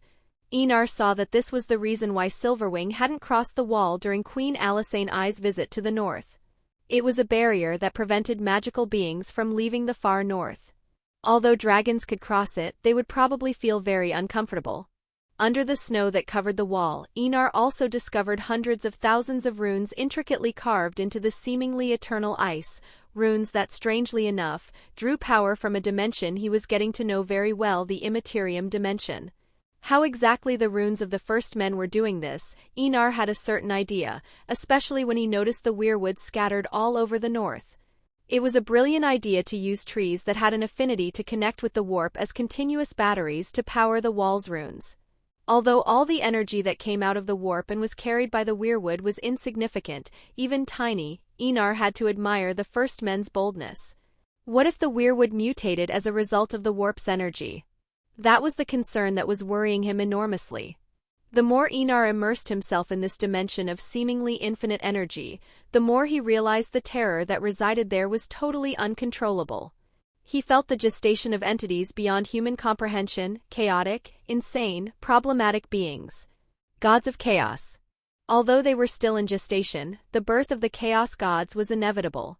Humanity was still in its infancy, but when its population reached a critical number, the chaos gods would be born. And then Enar knew the second true holy war would begin. True horror would descend upon the known universe. To face this conflict that would cover the entire universe, against races much older than humanity and even than the Chaos Gods, Enar saw only one way out: to unify the planet. Only through this absolute unity could humanity achieve a level of cohesion never before seen. Only united, focused on a single purpose, would they have a chance of winning. Castle Black. Eamon was feeding the crows when he heard a guttural sound in the distance, accompanied by noises that resembled the flapping of a crow's wings, but infinitely louder, more powerful and more imposing. A smile appeared on the flabby lips of Mikar I Targaryen's son. He knew that his great-nephew had returned to Castle Black. And this time riding Caraxes. He fully understood the implications of Enar's brazen actions. The prince no longer cared to be seen. War was drawing ever closer and with it, the deaths of tens of thousands of people. However, he was confident that Enar would be a great king, even if he was the cause of the deaths of tens of thousands of lives. It wasn't just Eamon who heard the dragon's arrival. The entire Night's Watch looked up and, in the distance, saw the gigantic crimson dragon flying through the gray skies, with snow falling all around it. The creature's vibrant color contrasted absurdly with the gray sky, making it impossible to ignore that winged hill flying above them. Jeor Mormont, Lord Commander of the Night's Watch, watched the beast through the window and let out a helpless sigh. "I just wanted to spend my last days in silence and peace. But here I am embroiled in another war." Muttering to himself, he picked up his Valyrian steel sword, Long Claw, and left his office with a cold, determined look on his face. Outside Castle Black, Enar felt Caraxes land with a thud in the slightly deeper snow. Unbuckling the belt that held him and Leader in the saddle, he slid down the dragon's wing until his feet touched the ground. He looked at Castle Black and took a deep breath, while the woman next to him did the same, sliding down the wing lightly. Lita then looked up at Castle Black and frowned, disappointed by the sight in front of her. The fortress was nothing like the stories she had read when she was young. As well as being in a terrible state, it was now nothing more than a haven for thieves, murderers and rapists. Thousands of years ago the Night's Watch was much more than that. Many second and third sons of nobles, trained all their lives, chose to serve in that sacred order of watchmen, protecting the Seven Kingdoms from the threats coming from the other side of the wall. Nowadays, Castle Black couldn't even be considered an elite force in Westeros. "Let's go." Still wearing his riding gloves, Enar commented, walking towards the gates with slow steps. When he realized that the gates weren't being opened, he let out a heavy sigh and raised his voice. "Open the gates or I will reduce this place to ashes. You will be nothing but fertilizer for the soil, nourishing the new life with your own." Jeor recognized the familiar voice and, for a brief moment, thought of the bastard of Winterfell. The voices were almost identical. Casting his doubts aside, the Lord Commander gave the order to his men. "Open the gates." The truth was that he had no choice. The dragon outside could turn Castle Black into ashes in a matter of minutes. To save what was left of the Night's Watch, Jeor made the most pragmatic decision. At the same time, he couldn't help wondering, why was the famous Prince Enar in the north? And even more so, what did he want at the wall? However, as soon as the gates opened, Jeor Mormont was speechless as he stared at the young man before him. His face, his posture, his gaze. It was impossible not to recognize him. "Jon Snow?" he asked in disbelief, his voice laden with confusion. But the young man only smiled serenely and corrected him. "Enar Targaryen, first of his name." Enar stepped forward, his eyes fixed on the Lord Commander. "Jon Snow was the name my uncle gave me to hide my true identity." Silence fell over the courtyard of Castle Black. Jeor remained motionless for a moment, processing those words and gradually realizing their weight. "Lord Stark really is a cunning man," he muttered, letting out a helpless sigh. Who would have thought that Eddard Stark's bastard was actually the rightful heir to the Iron Throne? If someone had told him this story before, he would have laughed. But now, faced with the imposing crimson dragon that could cover the sky with its wings and the young prince's unwavering gaze, Jeor could only accept the reality being placed in front of him. "What is your purpose in the Night's Watch, your grace?" he asked, finally regaining control of his emotions. "Surely there are more important places for you to be." Yes, he could imagine that Enar should be seeking alliances right now and not at the wall. Enar gave him a sharp look before replying simply, "We'll talk more in private, Lord Commander." Without waiting for an answer, he advanced towards the castle. Lita followed close behind, her hand resting on the hilt of her sword. Her gray eyes rested for a moment on the Valyrian steel blade attached to the waist of the former lord of the Bear Islands. She didn't underestimate Jeor Mormont. Old though he was an experienced warrior. If the man had been in his prime, he would have been a troublesome opponent. Of course, that was before the blood ceremony. Chapter 97, Negotiations with Free Folk. 4. Gods, demons, or any entity of chaos, all will die on my sword. That is a fate I have decreed upon the nexus of time and space. Enar Targaryen. After listening to Enar's explanation of what was about to happen, Jeor remained silent. On the one hand, there was the fight for humanity's survival, on the other, his responsibility as Lord Commander of the Night's Watch. In the end, being a cold and pragmatic man, he chose the obvious. I've prepared Castle Black to receive the savages. Jeor spoke with a bored tone, showing a slight touch of anger at the mention of the savages. For someone who had fought against them for many years, he never thought that one day he would be preparing negotiations with these people. Thank you for being understanding, Lord Commander. We can't just let the others get another 100,000 almost immortal troops. Besides, with Mance holding the Horn of Winter, he would destroy the wall with his people. Enar was sincerely grateful to hear that Jeor had agreed to the negotiations. When he announced that he would negotiate with the wildlings to get them into the north, most of the men of the Night's Watch would be outraged. Not because they didn't care about the survival of humanity, but because they had spent so long fighting the savages that they simply saw the act of breaking the oath as something completely unacceptable. Does your grace think they'll bend the knee? Jeor asked in a calm tone. As someone who had fought against the savages for many years, he knew very well what they were like and how their society worked. The so-called free people was not just a title, but a way of life that had lasted for thousands of years. It wouldn't be easy to get the savages to let go of all their history and customs, even if it meant surviving. Many people would rather die than betray their own traditions. Enar certainly knew what Jeor was talking about. Looking into the eyes of the former lord of Bear Island, he replied in a calm tone. I gave them the chance to enter the north and mingle with our society.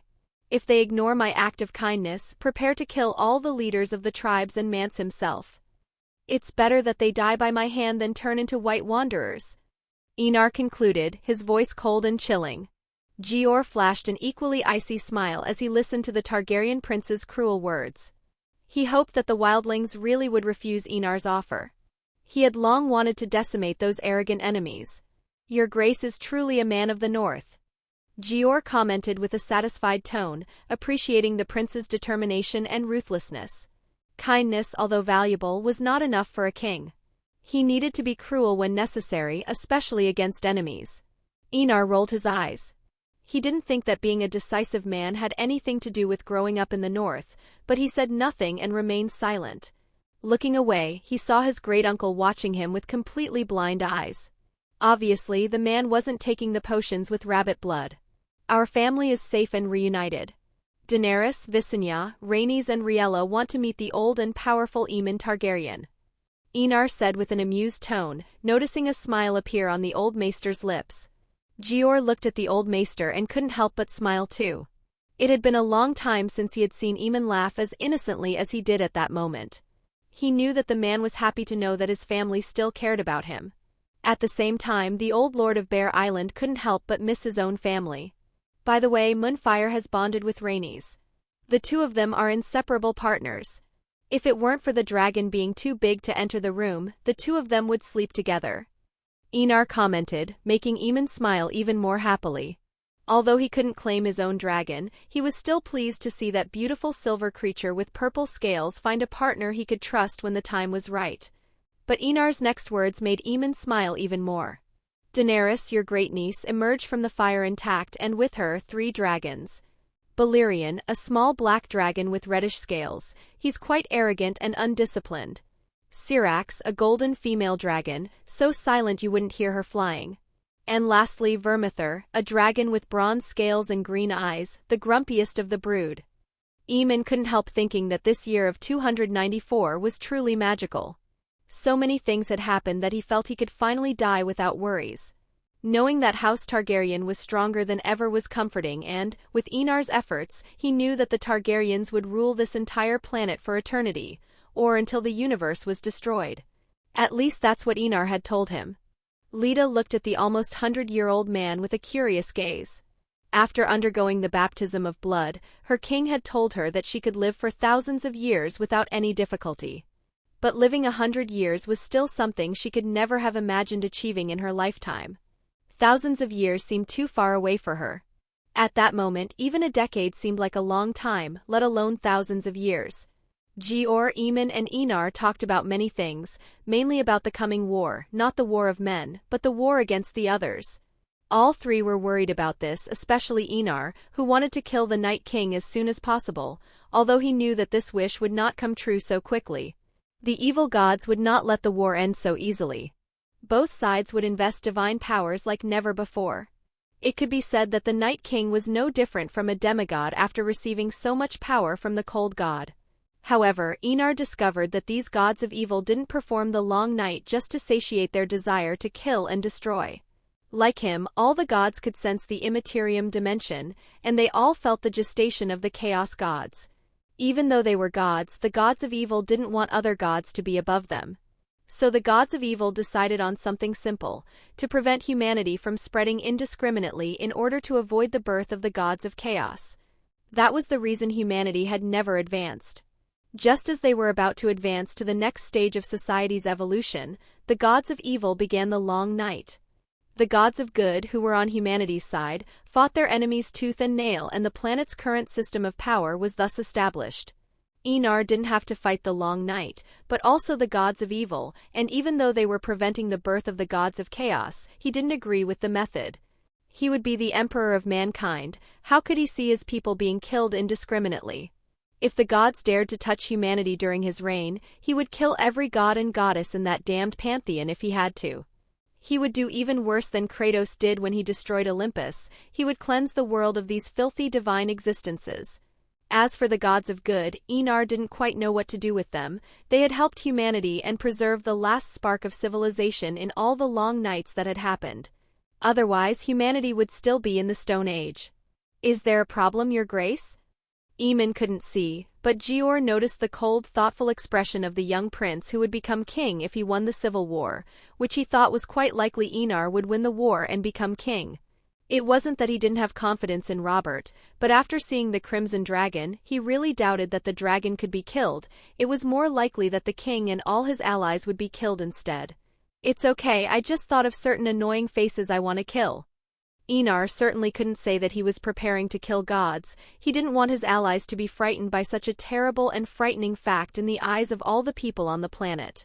Gior looked at the young prince suspiciously. He noticed something deeper in Enar's words, but seeing that he didn't want to talk, the Lord Commander of the Night's Watch didn't ask any more. Chapter 98, Negotiations with Free Folk v. Is he a man or a god? Leaf, 18th of her name and queen of the forest court, asked herself, looking at Enar Targaryen. Mance looked at the wall, closer and closer, with a calm gaze.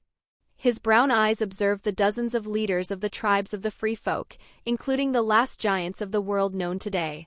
Honestly, the only reason he had accepted the negotiations was because the three-eyed raven had delivered the letter containing the terms.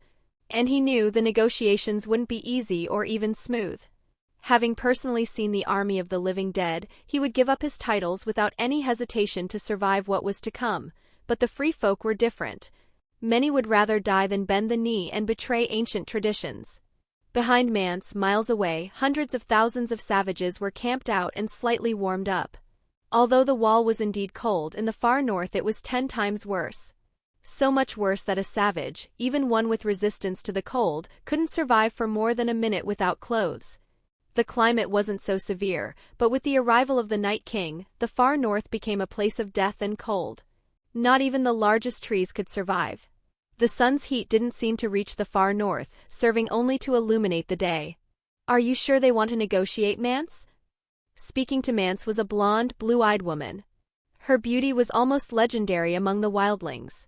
Even in the south of Westeros, she could be mistaken for a real princess. She was Val, known as the Princess of the Wildlings. The woman had dark honey-blonde hair that reached down to her waist. Val had high, pointed cheekbones and her eyes looked light gray or blue, depending on how the sunlight hit her face. She was slender, tall, and had full breasts. Yes, they do, especially that Prince Enar. Mance replied in a cold, calm tone. Of that he had no doubt. He was in possession of the Horn of Winter and could destroy the wall whenever he wished. This was his greatest weapon and at the same time his last resort, which he could only use in truly desperate situations. After all, although the Horn of Winter really could destroy the wall, what would happen then? He and his people would have to fight the Night King, the White Walkers, and an army of seemingly immortal whites without the protection of the wall. That was definitely bad news. I hope you're right, Mance. We'll die if he decides to kill us. Val replied in an equally calm tone. Don't worry. The Horn of Winter is with my wife. If I'm killed, she'll touch it and destroy the wall. Mance spoke with a cold tone. He might die, but he would take everyone with him to hell. Mance didn't realize it, but when he said it, a rat with icy blue eyes seemed to smile humanely. The rat quickly disappeared without anyone noticing its departure. Suddenly, a loud, thunderous roar resounded for dozens of kilometers. The savages' expressions changed dramatically, many displaying terror upon hearing the roar, which seemed to herald the end of the world. Then, as the sky darkened, everyone looked up and saw a sight they would probably never forget. A gigantic dragon was flying in circles above the wall. Even though they were miles away, they could still hear the flapping of the gigantic creature's wings. The perfect weapon to kill the Night King. Mance murmured with a slightly happy look on his face at the sight of the dragon. Half his worries had disappeared when he saw the creature. With a dragon that size, he had no doubt that the savage army would be no more than a slightly larger ant, which the dragon could exterminate with its flames. This confirmed that Enar really wanted to negotiate. Otherwise, the man wouldn't have had so much trouble getting him to the wall. He could very well cross it with the dragon and burn them until there was nothing left but ashes scattered over the deep snow. While everyone was staring dazedly at the dragon in the air, in a tree among the foliage, a pair of golden-green eyes similar to those of a cat watched the creature in the sky with a fascinated look full of joy. Leaf couldn't help thinking that the Green Lord Seer was right. Her relative had brought the dragon back into the world and with it, magic was gradually returning. She and all the children of the forest had noticed this phenomenon before, but didn't know its cause. With the return of magic, warp energy, Leaf and the children finally managed to resist the Night King's powers again and got out of the passive situation in which they were just retreating. They dealt a great blow to those whites and White Walkers, teaching them a hard lesson with the green fire of life.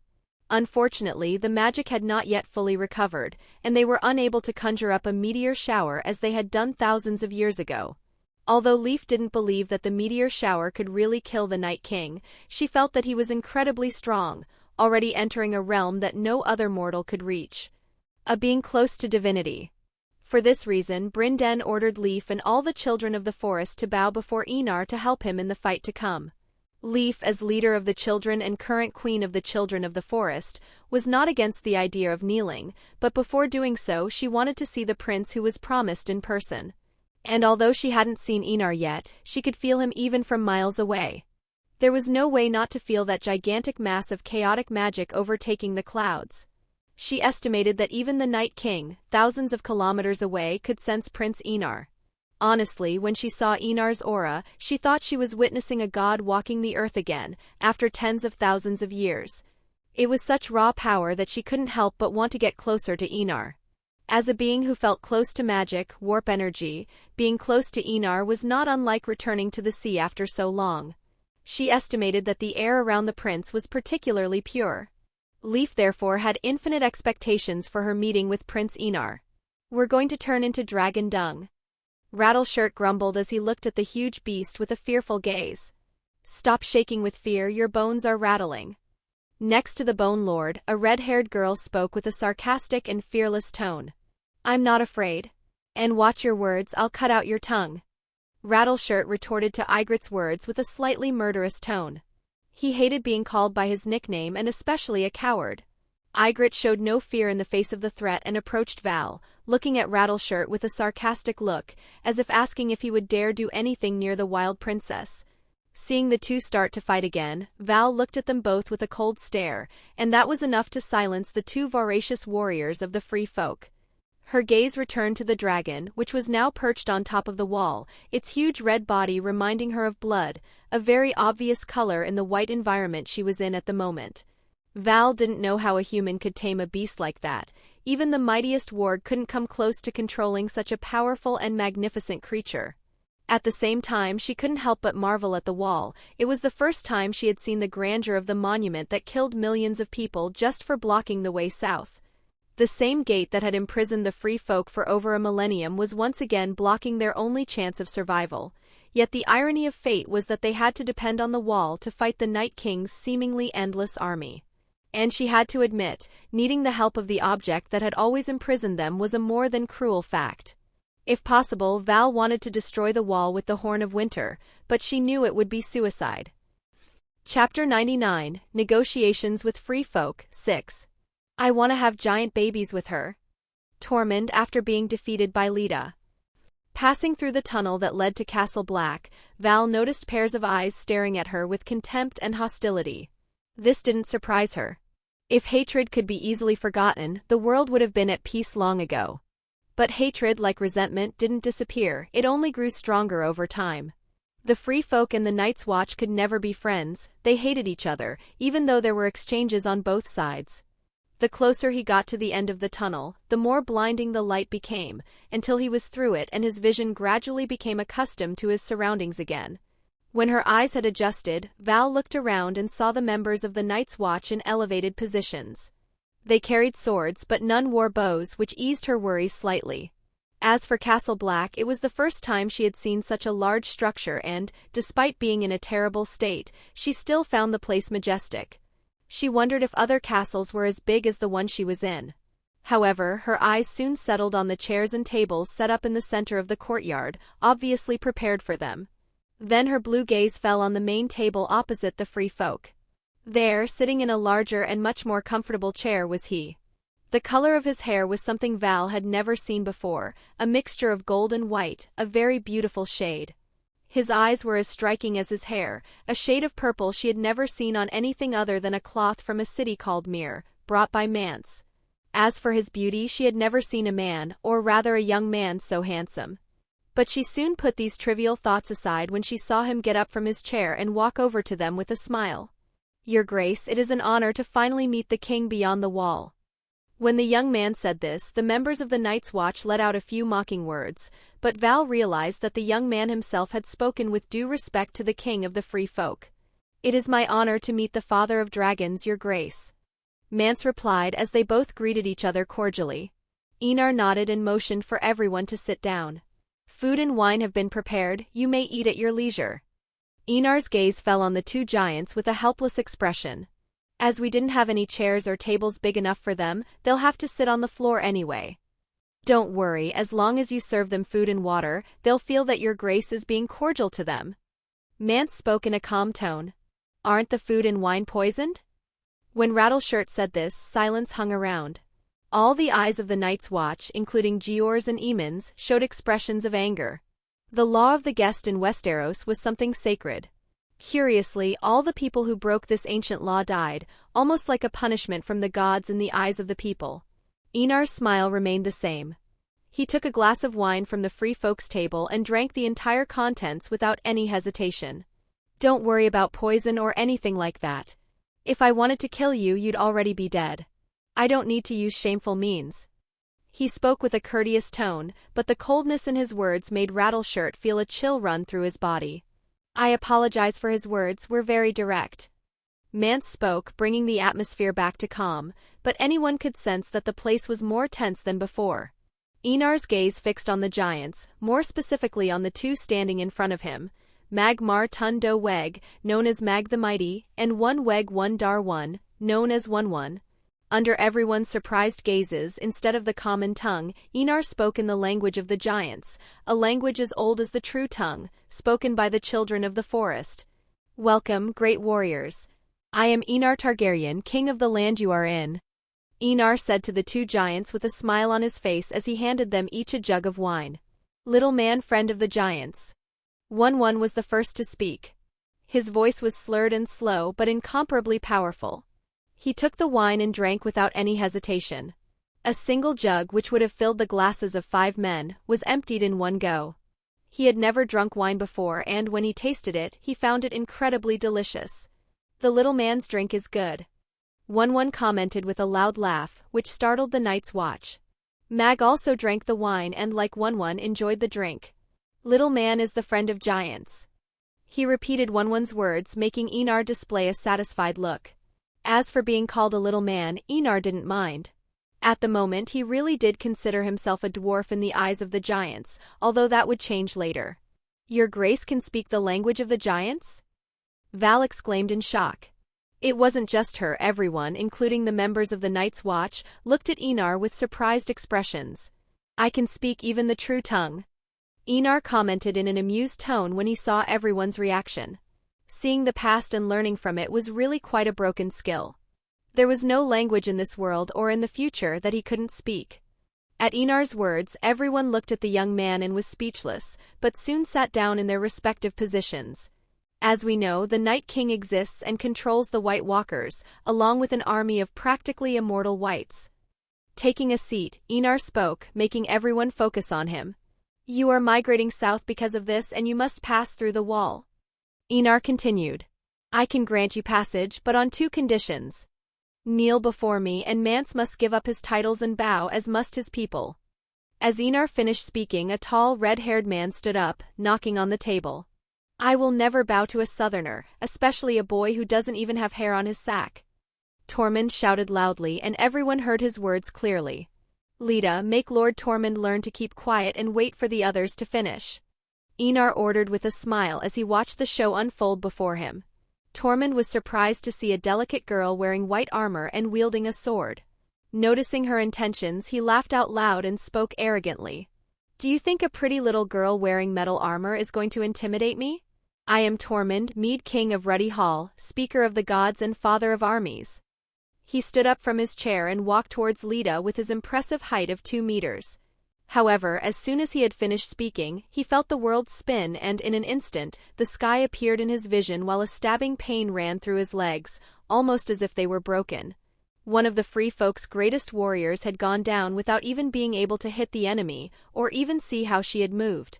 Feeling the cold tip of the sword against his throat, Tormund opened his mouth in shock, watching the cold gray eyes that stared at him with indifference. Don't interrupt my king again, or I'll cut off your head for this insolence. Lita said, looking at Tormund with a calm and impassive countenance. Tormund swallowed. He was a man of 2 meters, much heavier than any ordinary man, but now he was nothing more than a toy in the hands of the girl in front of him. How could that not be shocking? What did they feed you at birth? Giant's milk? Bear? Or maybe from the crimson beast above us? Sitting on the floor, he asked with a tone genuinely admiring of Lita's strength. I want to have babies with you. Our children will be big and monstrously strong. Tormund declared loudly, making Enar, who had been drinking wine, almost spit out his drink at the unexpected statement at such a tense moment. Lita looked at the man who was staring at her passionately and pursed her lips. Without even bothering to reply, she turned back from Enar, casting a cold, slightly murderous glance at Tormund. Tormund sat down again and said to Ygritte, who was standing next to him, Look at her. She's looking at me with such intensity. She must be thinking about the warm nights we're going to have and how many giant babies we're going to have. Ygritte looked at Tormund speechlessly. She was sure that the look on the girl in white armor's face was not one of love, but seeing the man's passionate expression, she knew that anything she said would be ignored. Chapter 100, Negotiations with Free Folk, 7. Dialogue really does work miracles when it comes to diplomacy, but the truth of the world is measured by who is stronger. The weak will never have the equal status to negotiate with the strong. Enar I Targaryen, God Emperor of Planetos. Your Grace is asking us to kneel, but what's in it for us? Mance ignored the whole situation with Tormund and Lita. His eyes were fixed on the prince's purple eyes. The people of the north won't take us in. We'll be treated worse than slaves. No, they won't even consider us human. We're just thinking beasts to the rest of Westeros. What Mance said made many look at their king with respect. Although the threat of the Night King was one of the reasons for everyone to accept Mance, a former Raven, as king, but Mance himself was the main reason. The man became one of them and even married and had children. I will give you Sea Dragon Point and Stony Shore. I will leave them as your fiefdoms and for all the free folk. Enar spoke after a brief silence. Not only that. If you kneel before me, I'll give you enough food to last 6 months and I'll help you build your towns and villages. For the next 10 years, the food you buy from Reach will be half price, until you can finally grow crops with the help of the glass gardens. Enar's words surprised all the members of the free folk. How could they know how many people they had? There were hundreds of thousands of mouths feeding all the time. At this very moment, of these 100,000 men and women, around 10 people were starving to death every day. Now, knowing that they could have a place and food moved the hearts of many of the free folk. Yes, although at first there was mistrust and hostility on the part of northerners like yourselves, they are a straightforward people and respect the strong. Enar continued. You just have to show that you're not man-eating monsters and you'll gradually be accepted over the coming decades and hundreds of years. But all of this has to start with you taking the first steps to make something like this happen. Enar finished, looking directly into Mance's eyes. Looking into the young prince's sincere eyes, Mance breathed a sigh of relief. Enar's terms were 10 times more generous than he had expected. Honestly, he had only expected permission to cross the wall and submit, while his people gradually spread north. But not only had the prince promised him fiefdoms, he had already prepared food so that they could feed themselves for months without worrying about hunger killing their children. Not only that, being able to buy food from the Reach at half price for 10 years was more than enough for them to establish themselves in the north without many dying. Just as Mance was about to speak, a man he didn't like at all stood up and spoke in a deep, strong tone. I am Marlowen, leader of the Ice River clan tribe. Southern King, do you think you can rule us? We fight giants, mammoths and beings you can't even imagine. My clan and I will not kneel to a boy. As soon as he had finished speaking, he spat on the ground. His stern face looked at Enar without hiding his sarcasm. Lita was furious at his extremely insulting words and actions. She drew Dawn in an instant, and the sword shone in the sunlight, almost as if it were made of pure light. Watch your words, you filthy cannibal. I'll cut off your bloody head and feed it to the pigs along with your disgusting body. Lita spoke with an extremely cold and deadly tone. If it hadn't been for waiting for Enar's permission, she would have already gone ahead and brought the cannibal's head to him. Marlowen, right? Enar gestured for Lita to remain silent and stood up. If you think I'm weak or something, please draw your sword and step forward. But know that you will die. Enar stepped forward and stopped in the middle of the space between the two tables. The space measured about 10 meters, but it was enough for him to kill Marlowen without any difficulty. Drawing Lady Laia from her scabbard, Enar waited for the cannibal's response in silence, his eyes fixed on the green eyes of the leader of the Ice River cannibal clan. Marlowen, seeing that everyone was watching him, remained silent for a moment. But this silence only caused Tormund, who had been silent until then, to speak sarcastically and end up laughing. The great cannibal of the Ice River is afraid of a boy? Ha ha ha ha ha. You'd better go back to your mother's teats, cannibal. She'll feed you meat from your brothers. Tormund's words caused all the free folk to burst out laughing. Aren't you going to use your crimson beast? Marlowen asked, pointing to the dragon perched on top of the wall. No need to worry, you're not worthy of being eaten by Caraxes. Enar replied with an extremely sincere tone, so sincere that it caused laughter on both sides. I've never eaten someone with your hair color, it must be delicious. Perhaps I could command the beast you call Caraxes. Marlowen spoke as he held up the spear made of bones, very large bones, probably from a giant. The tip of the spear was made of steel, which was rare for the common people of Westeros and even rarer for the wildlings. Enar laughed at the cannibal's audacity. If it were so easy to steal the gift of a dragon bond, many bastards and descendants of the great dragon lord houses of Valyria would not have become irrelevant over the years. However, Enar looked at the cannibal walking towards him. The man had a cruel, sadistic smile on his lips. On his clothes there were dozens of human ears, forming a vertical belt. Enar wasn't afraid of a mere cannibal. He would end the life of that human scum in an instant. What was about to happen could not be called a fight, but a massacre without resistance. Normally, Enar didn't use so much strength against mere humans. His body strength alone was equivalent to that of hundreds of men. Even in his future fight against Robert, he would only use the normal strength of a man, because he wanted a brutal and crazy fight with his cousin.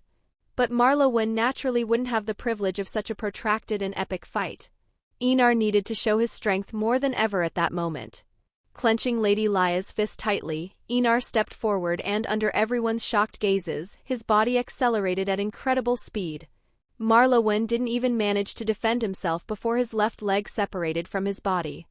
The man only realized the loss of his limb when he overbalanced and fell to the hard ground, breaking his nose in the process. First, Enar shook the blood off the sword with one swift movement. Looking at the severed leg, he spoke with a sarcastic tone.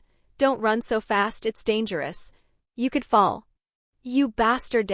Just as Marlowen was about to finish his sentence, his arm was ripped from his body with a spray of blood splashing onto the floor in an instant. Enar didn't stop. He cut off the cannibal's right leg and then his left arm. It all happened in the blink of an eye. The man had lost all 4 limbs, leaving only his head. Enar approached, pointing the tip of his sword at Marlowen's head, bringing the blade dangerously close. Looking down with an extremely cold gaze, Enar didn't even allow the man to say anything else. He lowered the sword, piercing his brain and killing him instantly. An ordinary human would never stand a chance against him, especially after drinking the water of life. A deafening silence hung in the air. That display of power could never belong to a mere human. But standing before them was a man who had surpassed the limits of humanity. "Does anyone else think I'm weak and can't fight the Night King?" Enar looked at the leaders of the Free Folk and asked calmly. His voice was cold and indifferent, very different from the warm and polite tone of before. And they had to admit, they would rather the king spoke to them again in his warm voice. The current one sent shivers through their bodies. Looking at Marlowen's butchered body, they all nodded in agreement. Who would be foolish enough to fight a monster like Enar? Especially after watching him sever a man's 4 limbs in less than 10 seconds. Chapter 101, Negotiations with Free Folk, 8. I learned not to trust my visions of the future completely in the harshest way possible. Enar I Targaryen, God Emperor of Planetos. Seeing the Night's Watch recruits dragging the severed body and limbs of the Ice River clan leader, Enar sat back down and spoke in a gentle tone. "Now that we've cleared the garbage from the environment, we'll begin negotiations again. We understand the benefits your grace is asking for, but this is not a decision we can take lightly. I'll go back to the camp and after discussing it with the majority I'll come back with a definitive answer," Mance replied, getting up from his chair. He wanted to accept the proposal, but looking at the leaders of the tribes around him, he knew that many were still reluctant to agree. He didn't want to force something like that. Forcing someone to submit can always bring variables, and he didn't want to cause any more chaos than was already occurring. However, Mance could see that at least a third of the group was ready to agree to the terms, and that took a lot of the pressure off him. Knowing that he had supporters was comforting. Enar wasn't surprised. If Mance had accepted straight away, he would have suspected that the Free Folk were tricking him just to get into the north and spread quickly, making it practically impossible to eliminate all the Free Folk in the north in a short time. "Winter is coming and with it death," Enar spoke in a calm tone. "I'll be expecting good news, your grace." Mance looked deeply at Enar and nodded. "May the gods have mercy on us," he said with a serious tone. "Mance, I'll be staying at Castle Black as a guest. I'll be seeing if the Southern King is someone of his word," Val said, surprising Mance, who pondered for a moment and accepted the Wild Princess's proposal. "Watch out for him," Mance said with a tone tinged with concern. "My wife will kill me if anything happens to you." Val smiled at the mention of Mance's wife, her sister Dala. Like any woman of the Free Folk, Dala was an excellent warrior and even wiser than most men. "Take care of my sister and unborn nephew," Val said with a serious tone, while looking at the giant one. "Besides, I have a great bodyguard." Mance nodded and turned to leave, along with the other leaders of the Free Folk tribes, leaving Val with one and Ygritte as bodyguards. "I hope I'm not a nuisance, your grace," Val said to Enar, who smiled kindly at her. "It's an honor to have the famous Wild Princess in my improvised court," Enar said with a laugh, making Val laugh along with Ygritte. Enar's eyes fell on Ygritte for a moment. In another reality, in another life, that woman was his great love, and he could understand why Jon Snow had fallen hopelessly in love with that not-so-beautiful red-haired woman. Even looking at her, he felt that the two of them were really compatible. In the Free Folk camp in the main tent, Dala, Mance's wife, held a silver cipher decorated with First Men runes. Her belly was so big that it was hard to imagine how many babies she was carrying and how she could still move. Dalla, like her sister Val, was blonde and blue-eyed. However, in contrast to Val's mature charm, the Queen of the Wild exuded a more youthful aura. Even so, her eyes revealed that, despite her age, she was a wise woman, something that many could confirm. Stroking her enormous belly, Dalla whispered to the baby in her womb, "You may not be born a prince, but your father is trying to give you a safe home, a place where you can run and play without fear of dying of cold or hunger." Dalla had not yet chosen a name for her son or daughter. According to the customs of the free folk, children were only given names after they reached a certain age. In the far north, children suffered the most, as many didn't survive the first few years of life. However, although she was a long way from seeing the child reach a certain age to receive a name, Dalla had already imagined countless names, for both girls and boys. Suddenly, a feeling of intense cold gripped the air, alarming Dalla, who had been extremely vigilant since her husband's departure. Without hesitation and enduring the pain of being pregnant, the Queen of the Savages shouted, "Prepare for battle!" As soon as she spoke, drums echoed throughout the camp. She recognized the chill that sent shivers down her spine. It wasn't the cold of winter, but the coldness of death. It wasn't the first time she had felt it. When her parents died and were resurrected in front of her, she had experienced the same icy sensation. An icy mist began to spread silently over the surroundings. Hundreds of bright blue eyes like blue stars appeared through the mist. The sound of horses' hooves echoed, alarming the watchmen who were on standby at the edge of the camp. Then tens of thousands of similar eyes opened in the mist. The savages' expressions showed pure terror at the sight of the tens of thousands of undead. And leading the whites were hundreds of men and women wearing ice armor and wielding ice swords, riding dead horses. White Walkers. An army of whites led by White Walkers. Dalla held a sword but didn't leave the tent.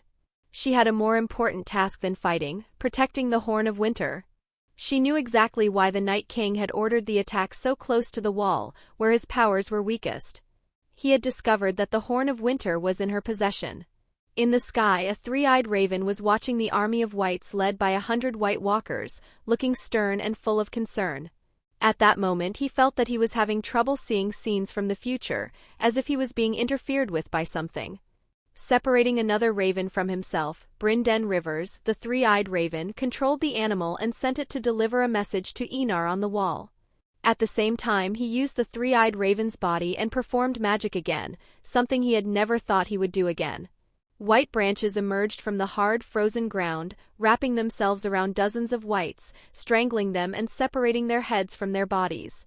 Even with their heads ripped off, the whites continued to move, only their heads remained motionless on the ground. However, faced with tens of thousands of enemies, Brinden, who was old and weak, couldn't slow down the advance much. Especially when the White Walkers noticed him.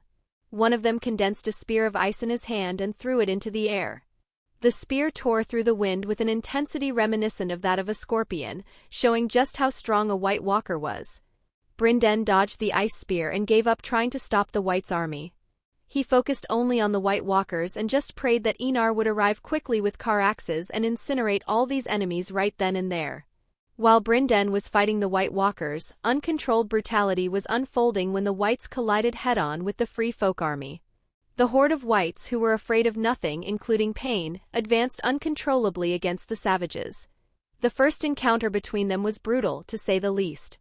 The Whites gained the upper hand by a large margin, killing thousands in a single onslaught. What caused the most fear were not the Whites, but the friends who died and revived instantly, attacking their former comrades in arms without hesitation. While the savage army was fighting the Whites, a White Walker sneaked into the camp.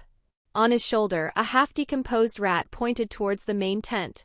A cold smile appeared on the White Walker's blue lips and, despite his handsome appearance, only the purest terror was transmitted to the people around.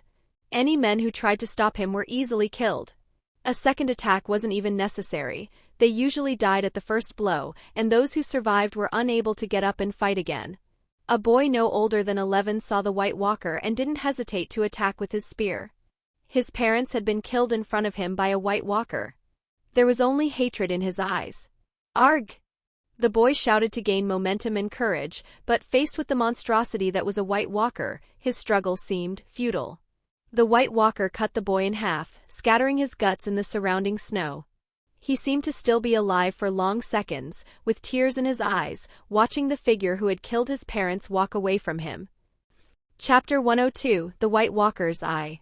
Eventually I will find all my Primarchs. Aenar I Targaryen, God Emperor of Planetos.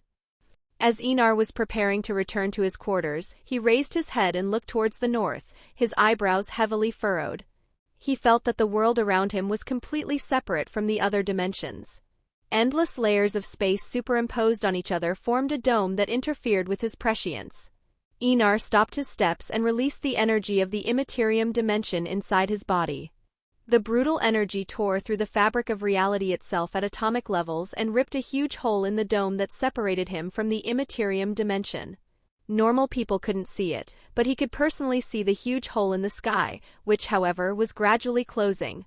At that moment, Aenar knew something was happening. Just as he was about to climb the wall, he caught a glimpse of a black crow crossing the sky towards him. The crow then spread its wings, slowed down and landed gracefully on his shoulder. At the same moment, a message was sent directly to his mind, and Aenar's face changed dramatically. Aenar spoke to Leda and ran towards Caraxes. Let's go quickly to Caraxes, the free folk are being attacked by an army of whites and white walkers. Leda's eyes widened and she quickly followed her king. Miles from the camp, Mance stopped his steps and motioned for everyone to be silent. He began to listen carefully to the small sounds that reached him. When he heard a small war cry, he knew immediately that the camp was under attack. "They're attacking the camp!" Mance shouted and ran towards the camp without any hesitation. There was only anxiety and a touch of fear in his eyes. His wife and unborn child were in the camp. The other leaders weren't far behind either, especially the leader of the giants, Mag, who ran towards the camp with surprising speed for his size. He held a huge wooden club that was the size of a normal man.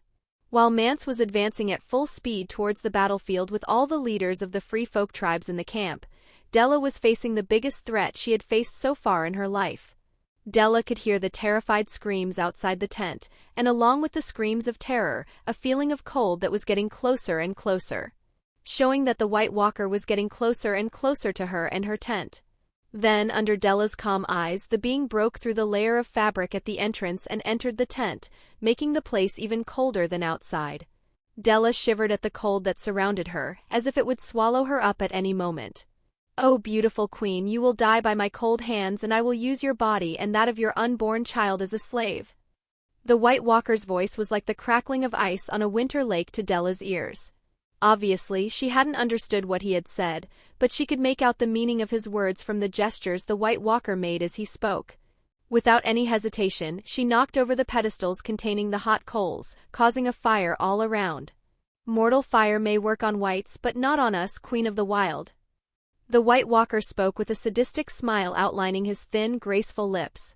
Again, Della didn't understand his words. She had never heard such an ugly and frightening voice before. Still, Della didn't back down and pulled out a sword and, despite being pregnant, advanced while the fear in her heart grew by the moment. But thinking of her son and the winter horn on her belt, she knew she couldn't back down. The White Walker's ice sword moved, cut through the air, and when both swords clashed, Della's body flew backwards, falling heavily to the ground. Unfortunately, she had fallen on her belly, causing the strong woman to let out an extremely painful moan as strands of blood ran down her legs. The strength of a White Walker was not something an ordinary human could fight. They had the strength of 10 men and were as fast as a cheetah. Without the White Walker's weaknesses, it was completely impossible for a human to kill a White Walker. Della, still lying on the ground and with blurred vision, touched the blood dripping between her legs with her trembling hand and knew that she had hurt her son, possibly killing him. A simply agonizing pain made the woman let out a cry of desolation. It wasn't a physical pain, but a mental pain that seemed to come from her very soul. The cry of a mother mourning her son made the White Walker smile even more cruelly. It was music to his ears. As a being born to hate anything that had warmth and life, he loved the feeling of causing pain in a person. As the White Walker approached Della on the ground, he suddenly stopped and looked back. Sounds of heavy footsteps were heard, and the entire burning tent was dragged away by a colossal force, exposing Della and the White Walker for all to see. The flames had already consumed the camp, while war cries and wails blended into a symphony worthy of being played in hell. The White Walker was unable to react when the great wooden club struck him full on, throwing his body backwards as he spun in the air. He fell to the ground like a horse turd, but soon got up, showing that he was intact. At least he was, but the ice armor couldn't say the same. On it, countless cracks were spreading, revealing the force of the blow. The White Walker ran towards Mag, the leader of the giants, at a speed almost imperceptible to ordinary eyes. In seconds, he covered the distance of 30 meters and arrived in front of the giant in an instant. Mag simply swung his club again, a furious roar erupted from the gigantic being, but this time the White Walker managed to dodge, performing an acrobatic feat in the air impossible for any human. With a swift blow from the icy being's ice sword, he opened a large gash in the Mag giant's hairy skin. Blood spurted into the air, but Mag ignored the pain in his arm and attacked the White Walker with a sequence of brutal, fast attacks. The White Walker dodged each attack inches away from being hit, showing that even he wasn't as relaxed as he looked. Della, still lying on the ground with her hand on her stomach, got up with a look full of hatred, but thinking of what she had to protect, she took a few staggering steps away. However, the White Walker noticed her leaving and condensed a spear of ice in his hand. After dodging another blow from Mag, he threw the spear towards the Queen of the Savages. Mag tried to stop the attack by throwing herself into the middle of it, but he was slower and the spear passed right through him. On the other side, Mance, who had just arrived at the camp, ran towards his tent, ignoring everything else. His expression lit up when he saw his wife's figure, and although she seemed to be injured, he felt enormous relief to see her still alive. But then the expression on Mance's face hardened, his eyes widening in shock as he watched the spear of ice pierce his wife's back, running through her body from side to side. What was most cruel was that the spear pierced mercilessly through the center of her belly. "No!" he roared furiously as he advanced towards his wife's fallen figure. Arriving in front of her, he crouched down and held her still-living body in his arms. "Mance, our son, our sweet son. I couldn't protect him." Resting her head peacefully on her husband's chest, Della spoke with a trembling tone as tears flowed unstoppably down her cheeks. Her blurred vision began to darken as her gaze remained on her husband's face. In the end, the woman's heartbeat stopped completely and the light in her eyes vanished completely. Mance repeatedly kissed his wife's forehead and whispered as he stopped himself from crying. "It's all right, it's all right, it's all right, it's all right, darling." Mance didn't even mind when Caraxes landed next to him, and Enar climbed down from the dragon and ran towards him. Seeing the scene before him, Enar's mood couldn't have been more complicated. However, he soon sensed that the baby wasn't dead. He could see a faint pulse of life coming from Della's belly. "Mance, the child is alive." Enar reached the two of them and spoke in an instant. Even for a moment, Mance woke up to hear Enar's cry. "I can save the child." Enar spoke seriously, looking him straight in the eye. "Do it," Mance pleaded in a trembling voice.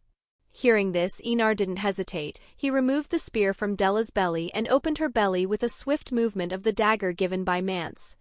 He cut through the placenta and reached out, pulling out a wrinkled baby covered in blood. Enar looked for any wounds on the baby and saw that half of its head was crumpled in a grotesque way. Without wasting any more time, he cut his wrist and performed a blood ritual on the newborn baby. What were the chances of a premature baby surviving something so brutal so soon after birth? Enar didn't know. He couldn't see into the future at the moment, but he was sure that if he didn't try, the baby would die anyway. Chapter 103, The White Walkers 2. "O my angel of blood, command my red legion and bring peace to our enemies." Enar I Targaryen, after seeing his most powerful primarch feeding the baby his own blood, Enar only stopped when he felt the amount offered was enough. However, just as he was about to continue, he spotted an icy figure approaching, wielding a sword of ice. "Lita!" Enar shouted, and a white figure shot past him, advancing towards the White Walker. Performing a blood ritual on a newborn baby, Enar couldn't move. He needed to help him control the Immaterium's energy, or the child would explode like a bomb. Lita, aware that Enar could not be distracted, positioned herself in front of the immortal aberration her king had once told her about. A White Walker. A creature that until then had only existed in the pages of books appeared before her. And in that instant, Lita had to admit, the tales about the White Walkers were weak. No written description captured the true presence of those beings. The cold around her was 10 times more intense than the text suggested, and the terror the creature exuded was as palpable as a nightmare come true. But Lita didn't flinch. Never in her life had she known fear, and it certainly wouldn't be now, not after receiving the gift of strength from her king. Drawing Dawn from its sheath, the blade seemed more sacred than ever. Lita began to move around the White Walker, circling him like a wolf circling cornered prey. Her cold gray eyes looked more deadly than ever. The White Walker stared at the woman in front of him with blue eyes that resembled blue flames, and for the first time his expression turned serious. It wasn't the sword that was warning him of danger, but her. In his 1,000 years of existence, he had never met a human who made him feel so threatened. Not even the giant he had faced before had aroused in him a sense of danger as intense as that woman in white armor. The White Walker advanced. Her body left residual images in the air as her sword cut through the void at breakneck speed. Clang! Lita blocked the blow with Dawn, but felt her arms tremble slightly under the overwhelming impact of the enemy force. The energy transmitted by the clash of the blades was overwhelming. Clang! Clang! Clang! Clang! Clang! A relatively calm exchange of blows unfolded on the battlefield. Both were testing each other's strength and technique without any hesitation. Each blow was swift and deadly, always aimed at the opponent's head. Any mistake would result in definitive death. Lita repeatedly brandished Dawn against the ice blade. She was surprised by the strength of the enemy's sword. It was definitely not made of ice, but of a material that only looked like ice. No ordinary steel sword could withstand so many blows from Dawn, a blade forged from meteorite steel. At the same time, each impact of the ice sword froze Dawn's surface, annoying Lita in a way she had never imagined. The White Walker was taking the fight very seriously. His opponent's strength and technique were truly sublime, especially the woman's strength, which matched his own. After 5 minutes of exchanging blows, they both retreated. Lita, in particular, decided to go all out, including the use of lightning manipulation. Lightning crackling. Gray rays danced across Dawn's blade, making the sword even more sacred. I am Lita, the Blade of Enar. Lita introduced herself as she advanced with calm, slow steps, the white cloak of the royal guard accompanying her movements. Imukar, slayer of 1,000 men. Surprisingly, the White Walker replied in the common tongue. As soon as they had introduced themselves, they both disappeared from their respective places and found themselves in the middle of the battlefield in an instant. Lita was even more brutal than before. Dawn cut through the air at such an absurd speed that the very atmosphere distorted around the blade, and a sonic boom echoed throughout the camp. Boom! The blades clashed and, shockingly, the White Walker was thrown backwards, his expression filled with disbelief. He couldn't believe that he had lost a duel of strength against a mere human woman. However, Lita didn't wait for Imukar to recover from the shock. She appeared in front of him in the blink of an eye and swung her sword in a vertical blow. Fortunately for the White Walker, he followed his instincts and conjured an ice barrier to block the enemy attack. Even so, the sword cut through the ice shield with shocking ease, but there was a slight delay in the attack, which allowed the White Walker to dodge by a few centimeters.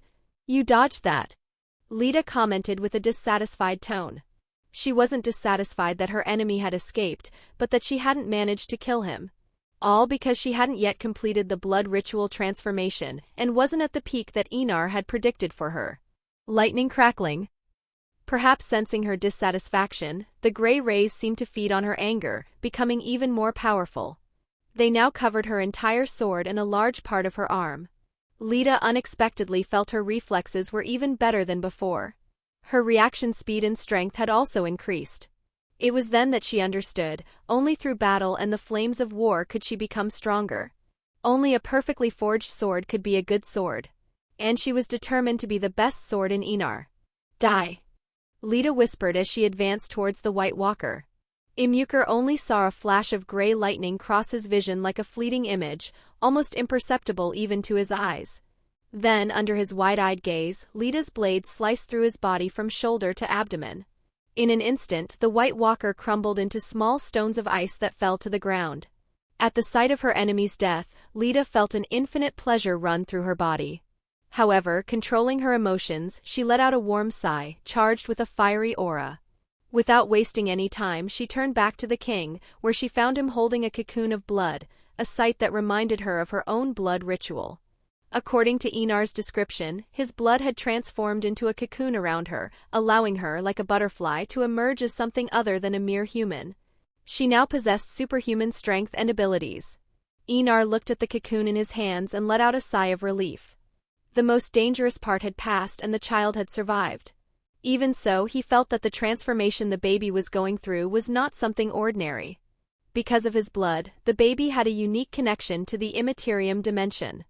The God Emperor knew that the child resting in his arms, undergoing a complete metamorphosis, was destined to be one of his future primarchs. Which primarch exactly? That he didn't know yet. But he would find out as soon as he had finished annihilating the horde of White Walkers and Whites. Passing the blood cocoon to Mance, who held it as if it were the most precious thing in the world, Enar turned his gaze to Leda and nodded, pleased with his lady commander of the royal guard for having managed to kill a White Walker. Leda, take care of Mance and his son. I will burn this horde of Whites and White Walkers. Enar said as he approached Caraxes. Yes, my king. Although she wanted to be by Enar's side, protecting him at all times, Leda was someone who followed Enar's orders with an absolute attitude. However, Enar stopped and turning to Leda, he spoke. By the way, capture a Whites, we need a sample to show to the Lords of the North. I want to see which idiot will refuse to bend the knee at the sight of an undead. Having said that, he climbed onto Caraxes and the dragon took to the sky with a few quick steps. Leda watched the dragon fly into the sky and looked at Mance, who was holding the blood cocoon containing his son. The king beyond the wall was covering his wife's body with one of the cloths from the surrounding tents while caressing her face with such affection that it surprised her. At the same time, she regretted that the child would grow up without a mother. She knew the pain of growing up without a father and imagined that growing up without a mother was just as painful. Chapter 104, The White Walkers 3. I've come to like the war. The monotony of the court and its palace conspiracies are getting more and more boring. Enar I Targaryen, before the conquest of the continent of Essos. In the air, Caraxes flew at a low altitude, less than 30 meters off the ground. Below him, the army of Whites and White Walkers clashed with the army of savages. War cries mixed with the savages' cries of pain and fear. Honestly, this war was much more brutal than the war between the Red Legion and the Dothraki. Both sides were human and afraid to die, there was always some hesitation in the blows. But that didn't apply to the Whites and White Walkers. They were thinking monsters, partially resembling humans, but definitely not human. They fed on the warmth of the living and seized corpses with necromancy. There was no hesitation in their actions, almost as if taking a life was as natural as breathing. The White Walkers in particular were literal monsters on the battlefield. Just one of them could take on hundreds of men. Worst of all, they were fast and excellent swordsmen, which made them real killing machines. Enar estimated that his soldiers would have to go through the blood ritual to fight such a monster. Of course, if the enhanced soldiers had heavy armor and firearms, things would be completely different. The soldiers he planned to create would be even more deadly than the White Walkers, truly fearless warriors. Even if they were assigned to a suicide mission, they would accept the order without any hesitation. These were the soldiers Enar wanted to create, mainly to fight against the evil forces of the evil gods and the future chaos gods. Stroking Carax's neck, Enar whispered, "While my fearless soldiers have yet to be born, it'll be you and me supporting the Empire of Humanity, partner.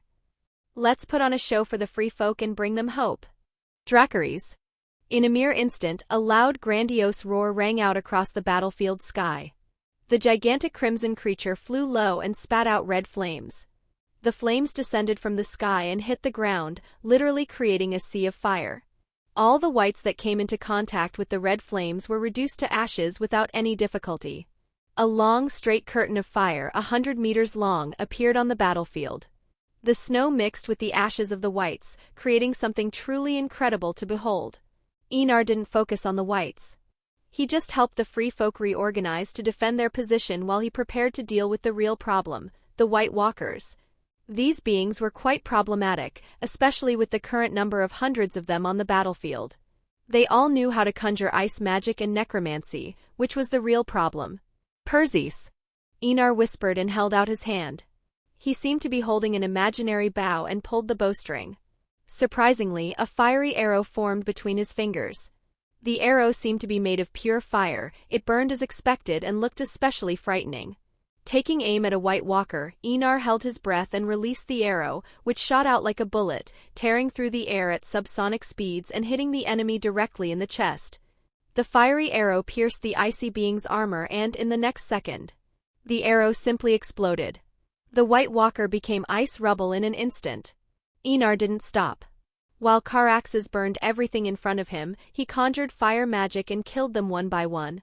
Each arrow could be conjured in 2 seconds, and the conjuring time got faster and faster as Enar increased his proficiency. Obviously, the White Walkers didn't stand around waiting to be killed. They ran across the battlefield, dodging the arrows and dragon fire that rained down on them. As they dodged, they counterattacked, throwing ice thorns at the dragon and its rider. But despite his size, Caraxes was young, powerful, and surprisingly agile in the air, capable of performing real acrobatics. The savages watched in awe as the epic scene unfolded before them. They could imagine that Mance would write a song about that moment. How could he not? The scene before them was worthy of a story that would be told for thousands of years. Mance, who had arrived on the battlefield carrying a blonde, blue-eyed baby, looked at it all with a calm gaze. But inside he really wanted to be in Enar's place, burning the creatures that had taken his wife's life, making them feel the same pain he felt. Looking down at his son in his arms, his gaze softened. Although his son couldn't be a prince, he could be the heir to his future house. With the size of the fief that Enar had granted him, he would become a great lord in the north, second only to House Stark in the future. Turning away, Mance saw Lotta watching the battlefield with an anxious look, as if she wanted to take part in the war. "You can go. I can take care of myself," Mance said, standing up straight. At his waist, a silver horn with runes of the First Men could be seen. It was the Horn of Winter, the reason his wife had died. Despite Mance's words, Lita remained by his side. She remembered the king's orders and would carry out her mission until he ordered otherwise. Seeing this, Mance sighed but said nothing. He focused on what was happening at the moment and took command of the army of savages without any hesitation. Even with a baby in his arms, he drew his sword and went to the front line, which made Lita very happy, as she could now take part in the war while protecting him.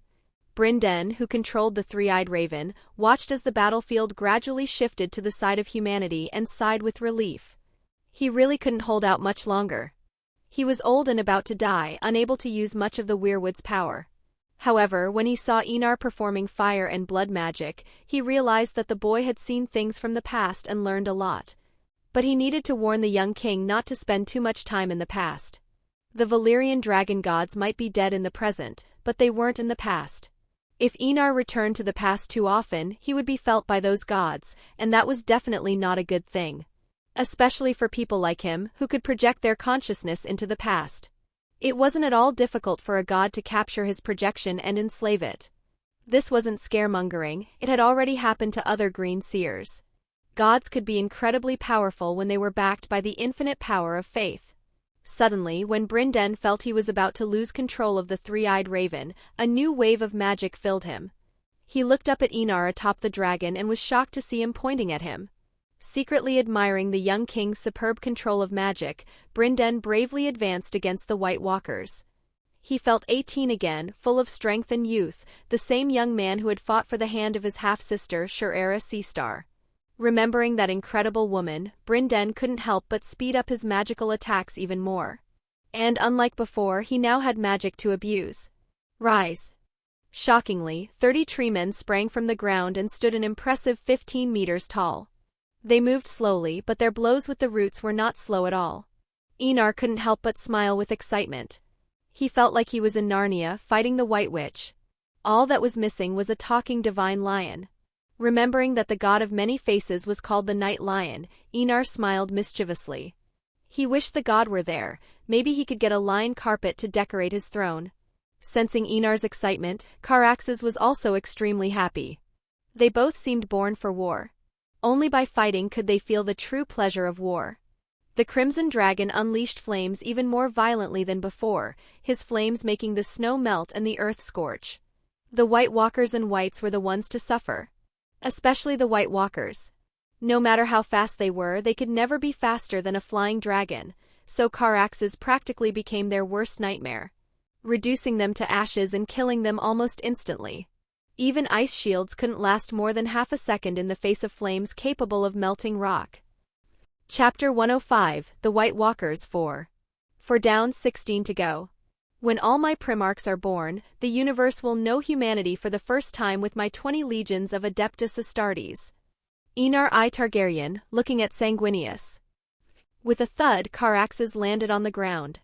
His long neck snaked through the air, and he opened his mouth, shooting a funnel of flames at a group of wights still alive at the moment. There was fire all over the battlefield. Of the army of tens of thousands of wights, there were now only a few hundred left.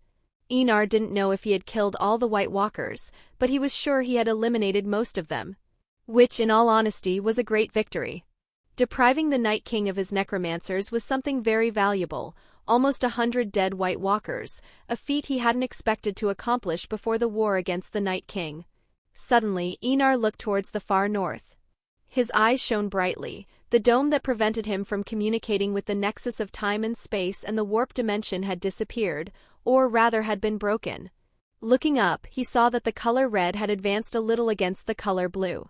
He knew that his victory over the forces of evil had increased R'hllor's power, giving the Red God a slight advantage, even though he was on another continent and in enemy territory. At the same time, Enar's prescience returned to normal. Images of the future began to appear before him, endless possibilities laid out in front of him. Honestly, that dome, placed by some god, made him realize that he wasn't invincible, at least not yet. The only thing limiting his power was his own body. But Enar could wait. His body was transforming and would become powerful without him having to do anything. However, there were a few things he could do to speed up this process of improvement. He didn't like being unable to connect to the nexus of time and space, including the warp. Even if it was only for a few minutes, those minutes could be crucial in the Great Crusade. Especially for him, who needed to act as a beacon for when the spaceships crossed the warp, traveling to other points in the known universe. If he couldn't act as a beacon, how could the navigators move in the warp, a place that had absolutely no sense of direction or even the concepts of high and low? However, Enar felt a cold gaze upon him. The Dragon Prince raised his eyes, and his vision seemed to travel hundreds of kilometers away, until it landed on the peak of a snowy mountain. In that inhospitable place where no race could flourish, a figure was riding a horse. He had blue skin, black armor covered his body, and his eyes were a deep shade of blue. On his rocky-looking head, a crown of ice glittered like blue crystals. The two exchanged glances, intense and murderous. Enar was the champion of light and the Night King the champion of darkness. Both were born to be eternal enemies. There was no possibility of friendship between them. Their race had determined that they would be adversaries. However, there was a feeling that they both shared at that moment. A feeling of anticipation for the fight that would take place in the future. Curiously, they were both confident that they would win the war. Enar was confident because he could see the future with his prescience, and the Night King was confident in his own strength. Both were extremely certain of their victory and never even considered the possibility of losing to the enemy. Enar stopped looking at the Night King and turned his attention to the army of savages, who were clearing the battlefield and gathering up the bodies of their dead comrades. Guiding Caraxes towards the free folk, who were gathering up the corpses, Enar approached and spoke with a determined tone. "Let me help you with that."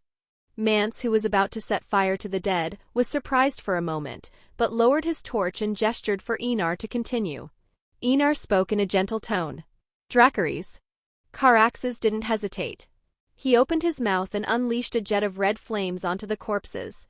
Mance, looking at his wife among the dead, held his son and showed him the scene, wanting the baby to remember his mother for once. What Mance didn't know was that the baby would actually remember his mother. A depressing atmosphere hung over the now-destroyed camp. Sounds of weeping and wailing filled the air.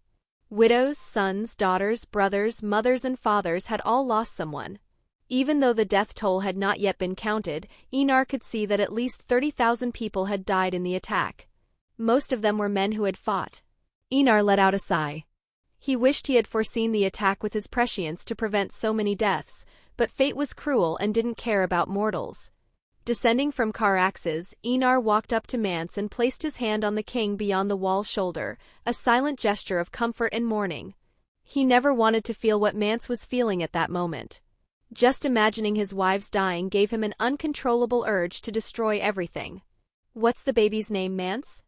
Enar asked, looking at the blonde-haired, blue-eyed child. He could see that the baby had mutated from the warp, developing extra limbs on its back.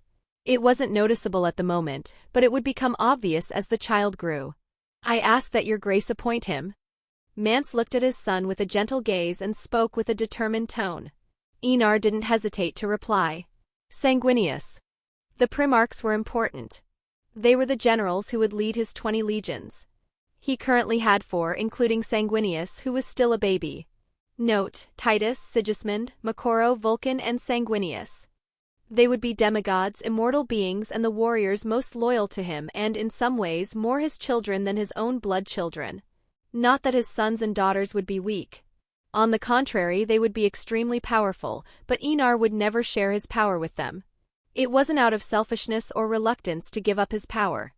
He simply didn't want his sons and daughters to bear the burden of seeing the future.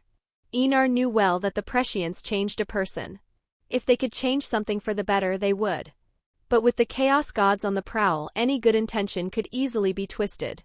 How could Enar allow such a thing to happen? Even if his sons and daughters inherited his gifts, they would never inherit the gift of prescience. He alone would be enough to see the future. He didn't want his sons and daughters to fall to the forces of chaos because they wanted to do something good. Sanguinius. Hearing his son's name, Mance didn't complain about how exotic the name was. He just felt that the name had an important meaning for Enar, and that satisfied him. Even if he died in the future, his son would at least have the king's support. This relieved him, as he felt he could be one of those tens of thousands of dead men. When Enar was looking around, he noticed Lita next to him. The girl was still in clean armor, which wasn't surprising. Whites and White Walkers don't have blood, so it's hard to get sucked into something that doesn't exist in the enemy. I've captured 3 whites, my king. Lita spoke, remembering the task Enar had given her earlier. Good work, worthy of being my lady commander. Enar nodded with satisfaction. With the whites, it would be much easier for the northern lords to bow down. Lita seemed immensely happy with Enar's praise. She wished she had more enemies for her to capture and receive more praise from her king. Let's go. Enar spoke in a calm tone, ignoring Lita's abnormally happy look. Are they going to kneel? Lita followed Enar and asked in a calm tone. They've already knelt, but they don't know it yet. Climbing into Carrix's saddle, Enar replied. He looked at the tens of thousands of people in front of him and let out a sigh. Only a real tragedy could change humans' minds and make them want to evolve. Which was strange. You had to be facing a precipice to want to change. Humanity was strange, but perhaps that was why humanity was the reason the Chaos Gods were born. This chaotic and contradictory entropy of humanity was the perfect nourishment for the Immaterium. Chapter 106, Rob and the Free Folk. One king has already knelt before me, the first of many. Enar I Targaryen, God Emperor of Planetos. Under the eyes of all the Night's Watch, Mance Rayder, king beyond the wall, knelt and placed a crown of ivory bones at Enar's feet. I, Mance Rayder, abdicate my titles and become your vassal. My sword and shields are yours. I will defend your laws as if they were my own, and I will fight by your side, as will my sons and their sons after him. Mance spoke with a serious voice full of majesty. He was kneeling before Enar, looking straight into the purple eyes of the boy who had saved his son's life. I, King Enar I Targaryen, first of his name, Knight of Caraxes, King of the Undulls, the Roynars and the First Men, Lord of the 7 Kingdoms and Protector of the Realm, Father of Dragons, Son of the Light of Volantis, the Promised King, Destroyer of the greatest Khalasar of his time. Enar pronounced his long list of titles, looking at the man kneeling before him. His voice was regal but gentle at that moment, which made the atmosphere less tense and more grandiose. I accept your oath. Rise, Mance, Lord of House Rayder, Lord of Sea Dragon Point and Stony Shore. Enar finished, declaring Mance Rayder's titles in front of everyone. As for what his uncle would think about him granting Mance these fiefs, Enar didn't really care. Westeros belonged to House Targaryen. All the lands on that continent were theirs. In the future, the nobles would only have the right to administer the fiefs on his behalf. They could only own the castles and the surrounding lands. Other than that, everything belonged to him and House Targaryen. Of course, this would only work until the Great Crusade. In the future, the fiefdoms would be greatly expanded, and the noble houses would control planets. Some, like the great houses, would dominate entire solar systems.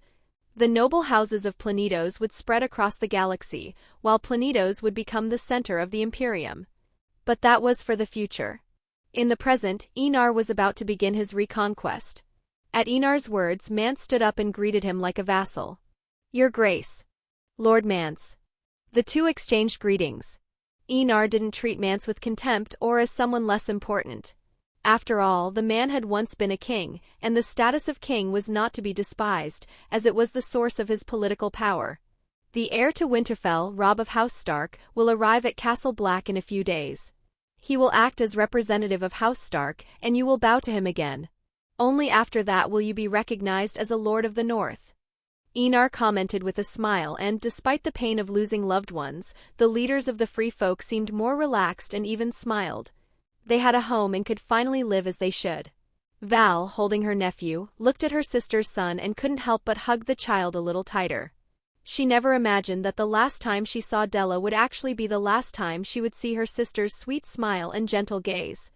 "Val, I want you to take the name of my house as your own, and if I ever fall in the coming war, I want you to act as regent until Sanguinius can rule." Mance approached Val and spoke directly about his purpose. He knew that his chances of dying were incredibly high, as were those of all the men who would take part in the war. Val was the best choice he had should he die. Others might kill his son to take over his titles and fiefdoms. I was sure that some tribal leaders were unhappy with his decision to kneel, but no one dared to say anything to Enar present. Everyone still remembered how the dragon had saved their lives. Val looked at her sister's husband and nodded silently as she gently held her nephew, trying to get him to sleep, which proved futile. The baby seemed to have infinite energy. She swore she had never seen Sanguinius close his eyes and go to sleep, but she knew it was impossible. Val had seen a few babies in her life, and they all had one thing in common: constant sleep. Every baby slept most of the day. So she assumed that Sanguinius slept when she wasn't looking. What Val didn't know, however, was that she was incredibly wrong. Sanguinius had actually never slept since his premature birth. His special bond with the warp dimension nullified any need for sleep.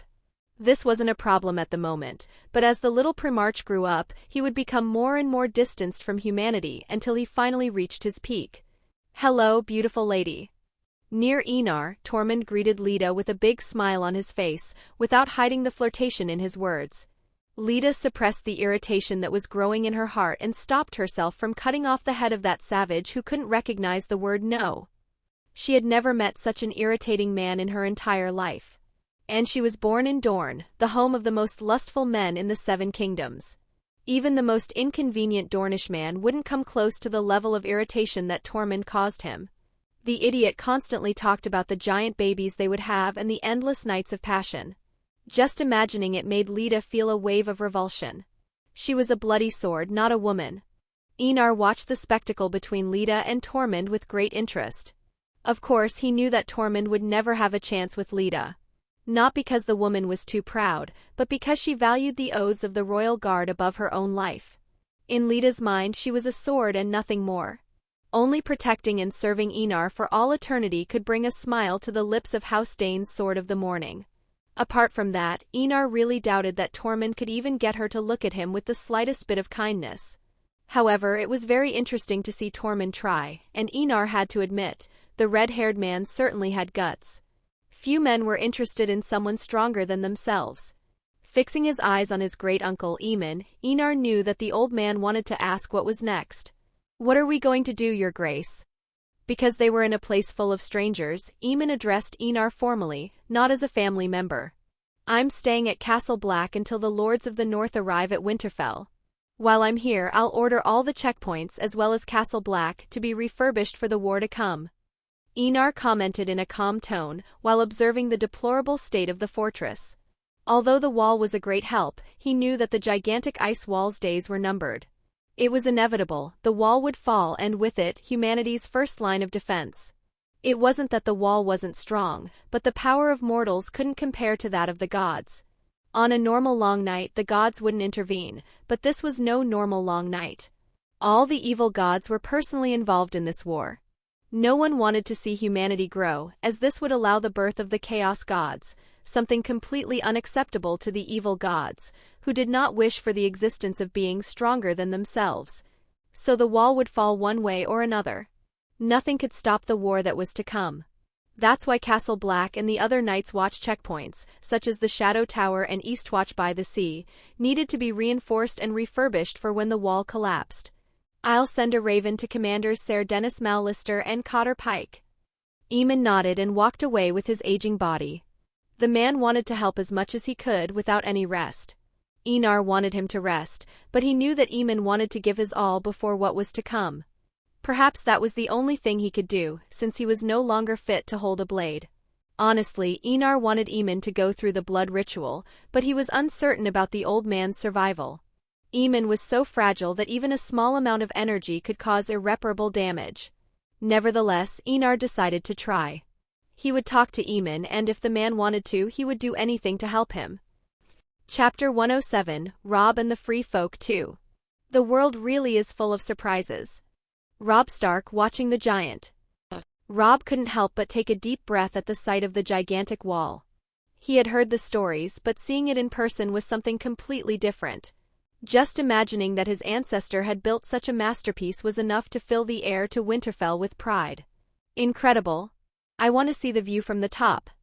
The grandiose feeling Robb was experiencing disappeared the moment he looked down and saw Arya riding beside him. When we get back to Winterfell, you're going to spend a whole month locked up in a tower. And I personally will make sure that Septa teaches you to sew and indoctrinates you for days. Robb gave Arya a stern look. If he didn't discipline his sister now, she might gain even more courage to run away from home in the future. Arya's smile had never faded so quickly. She looked at her brother with a pleading look. To be forced to learn to sew and listen to the Seven preach? She would rather throw herself from the tower and end her suffering once and for all. That wouldn't be a lesson, but a real mental torture session. Seeing her desperate expression, Robb nodded, satisfied.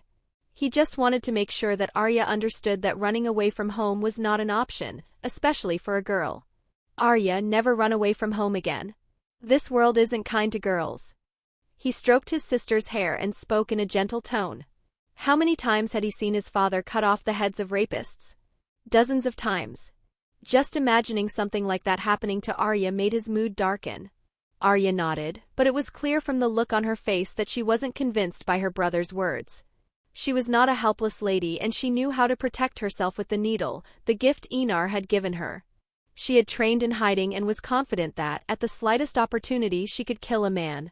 Spending her days in a castle, surrounded by jewels, expensive dresses and sugary cakes was perhaps every commoner girl's dream, but not hers. Arya wanted to explore. She wanted to know every corner of the world and live the life she chose, not be a lady destined for marriage and children. If Robb knew what was going through his sister's mind, he'd probably increase the punishment to 10 years, and he'd still think it was too little. Not that he was cruel, but as the eldest brother, he wanted the best for Arya.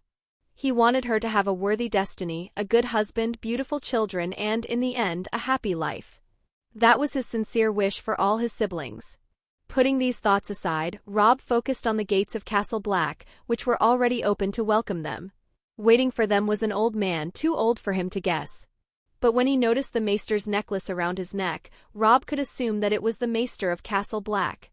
Looking into the old man's lilac eyes, Robb noticed a striking resemblance to those of Enar. Welcome, heir of Winterfell. I am Aemon of House Targaryen, maester of Castle Black. I will escort you to the meeting place, where everyone is already awaiting your arrival. Aemon greeted Robb with a kind smile and then cast a curious glance at the girl riding with him. Robb was speechless when he discovered Aemon's identity. He opened his mouth but couldn't answer immediately. Incredible. You're like Enar. Who was your father? Arya jumped off her horse excited and looked at Aemon curiously. Aemon couldn't help but laugh when he saw the girl's energy. Little nature spirit, he greeted Arya with a smile before answering. My father was Mikar, first of the name, and when I refused the throne it was passed on to my brother, Aegon, fifth of his name.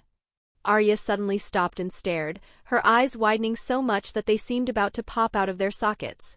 It wasn't just her who was shocked, Robb also displayed an incredulous expression. Refuse the throne? How many men would do that? His own father, Ned Stark, had refused the throne as had Jon Arryn, but how many others would be indifferent to the greatest power in an entire continent? You may call me Maester Aemon, he continued in a gentle tone, noticing the surprise on the young men's faces. When I took my oaths, I stopped being a prince and gave up all my titles and possessions. Aemon gestured for them to follow him and began walking towards Castle Black Hall, his steps slow but steady. Robb and Arya looked at each other, still processing what they had just heard. After a brief silence, Robb spotted Ser Roderick Castle and, pulling himself together, spoke firmly. Ser Roderick, organize the supplies and weapons inside Castle Black. I will go to the meeting. Yes, my lord. Roderick nodded respectfully. With that, Robb took Arya's hand and entered the fortress. But as soon as he passed through the gates, he stopped abruptly, shocked by what he saw. In front of him, a giant wielded a huge axe, chopping wood with frightening ease. A log the size of a grown man looked like a simple toy in his colossal hands. This is one of the last giants of his kind, Aemon introduced the creature with a smile, recalling his own reaction to seeing him for the first time. Arya watched the giant with fascination and wondered if he could put her on his shoulders. If Robb knew about his sister's dangerous thoughts, he would have a heart attack and, without hesitation, lock her in a tower for the rest of her life. Putting the giant's presence aside, Robb turned his attention to understanding what had happened before his arrival. The war against the White Walkers and the Whites had already begun. And to his surprise, the king beyond the wall, Mance Rayder, had knelt before Enar, accepting him as his sovereign. Robb had countless questions and Aemon, ever patient, answered them all, without hesitating to share everything he knew so far. On hearing that they had captured whites to present to the northern lords, Robb felt more confident that he could get them to bend the knee to Enar without too much bloodshed. Although he knew that some bloodshed was inevitable. The northern lords were stubborn as stone and, no matter how terrifying dragon fire was, they wouldn't bend easily. Arya listened to everything with her eyes shining with excitement. She wanted to be invisible so she could spy on the whites up close. Just imagining herself killing one, as her ancestors had done in the past, made her chest inflate with pride and excitement. Once again, if Robb knew of his sister's thoughts, he would have a tall tower built on an isolated island and lock her in, just so that the 6-year-old girl would learn, once and for all, never to have such dangerous ideas again. Arriving at Castle Black's hall, Robb saw that there were many people in the place, and sitting in the most important seat was Enar, with a relaxed posture in contrast to the severe atmosphere in the air. As he entered, Robb felt everyone's gaze fall on him. As heir to Winterfell, he didn't fear the stares, as he had already spoken in front of the lords of the north countless times. Robb. Enar greeted his cousin with an amused look. You're right on time. Lord Mance will kneel for you and take your oath in the name of Lord Stark. Aren't you going to pour me a glass of wine, your grace? Robb asked with an incredulous tone, causing everyone around to burst into loud laughter. The tense atmosphere melted away as if it had never existed. Robb looked discreetly at Enar with admiration. He hoped to have this kind of skill when he was Lord of Winterfell. Observing those present, Robb arrived at Enar's side with Arya and spoke aloud. I am Robb of House Stark, heir to Winterfell and representative of the Lord of the North, Eddard of House Stark. Welcome to Castle Black, Lord Stark. Jeor stood up and greeted his liege's successor. The Great Bear, Jeor Mormont. Robb greeted Jeor with a smile. He couldn't imagine that such an honorable man would have a son like Yora, a slaver. Lord Stark. Mance stood up and respectfully greeted his future lord. Lord Mance. Robb, who already knew who Mance was through Aemon, greeted the king beyond the wall with equal respect. Enar smiled as he saw them greet each other and spoke aloud. Since Lord Stark has arrived, we will begin the ceremony. Chapter 108, Robb and the Free Folk 3. I like what's coming, Enar thought, watching Robb look at Val with a passionate gaze. I, Mance of House Rayder, Lord of Sea Dragon Point and Stony Shore, bend my knee and promise to honor my oath. When House Stark needs it, House Rayder will be there to fight alongside the Lord of Winterfell, Mance declared in a loud, clear tone, his voice not hiding the seriousness of the moment. After hearing Mance's oath, Robb stood up and spoke aloud. I, Robb of House Stark, heir of Winterfell and future guardian of the North, in the name of Enar of House Targaryen, first of his name, Knight of Caraxes, King of the Undulls, the Roynars and the First Men, Lord of the Seven Kingdoms and Protector of the Realm, accept your oath. May our homes have peace and prosperity. With Mance kneeling before Robb, the atmosphere became more restrained, and the hostility coming from the noble houses lessened slightly. Arya, who was eating a piece of bread, watched the whole scene and nodded. To her, it was natural that Mance had knelt down. In her eyes, the North belonged to House Stark, and House Rayder becoming a vassal of House Stark was to be expected. However, Robb knew that Mance's fiefdoms were at least too large, so vast that they could easily form a small kingdom. He cast a disgruntled glance at Enar, who was sitting in the largest seat. In Robb's eyes, his brother was using the wildlings to prevent House Stark from completely dominating the North. Feeling Robb's gaze, Enar realized that his cousin had got it all wrong, but he didn't try to explain himself, especially in the presence of everyone. He had only granted those lands to Mance to avoid dissatisfaction among the free folk. There was no other intention behind it. Enar sat in the center, with Robb on his right and Mance on his left. The three most powerful men in the hall were talking in low voices. "Do you think House Stark will turn its back on House Targaryen, Your Grace?" Robb asked casually as he sipped his wine. His blue eyes looked at Enar with obvious dissatisfaction. "Not at all. But other places couldn't offer so much land without causing overpopulation and even more chaos. Besides, the other lords of the North wouldn't accept the free folk in their lands," Enar replied in an equally casual tone, looking at Robb. If it had been anyone else, Enar wouldn't have bothered to reply, but since it was Robb, he did, albeit with a slightly helpless look on his face. Robb's mood improved with Enar's words. As long as his brother wasn't being cautious with House Stark, any misunderstandings could be easily resolved. "So why is Arya with you?" Enar asked, watching the girl who was eating like there was no tomorrow. "She hid among the supplies. When we found her, she was devouring dried meat like a sneaky squirrel. As we were already far from Winterfell, I didn't want to delay the journey and brought her with me," Robb replied with a helpless expression, but with a smile on his lips. Enar looked at Arya and believed that she really could do something like that. The girl was impulsive and a bit crazy when it came to big adventures. "I'll love to see Eddard's expression when he sees his daughter again," Enar commented in an amused tone, making Robb roll his eyes, although he also smiled. "She'll be grounded for eternity," Robb said, glaring at his little sister. Arya, realizing that the two were talking, looked at them with confusion, while a few crumbs of bread were still around her mouth. She still had no idea of the cruel punishment that awaited her at Winterfell. "How long are you staying in Castle Black?" Robb asked with a serious expression, changing the subject.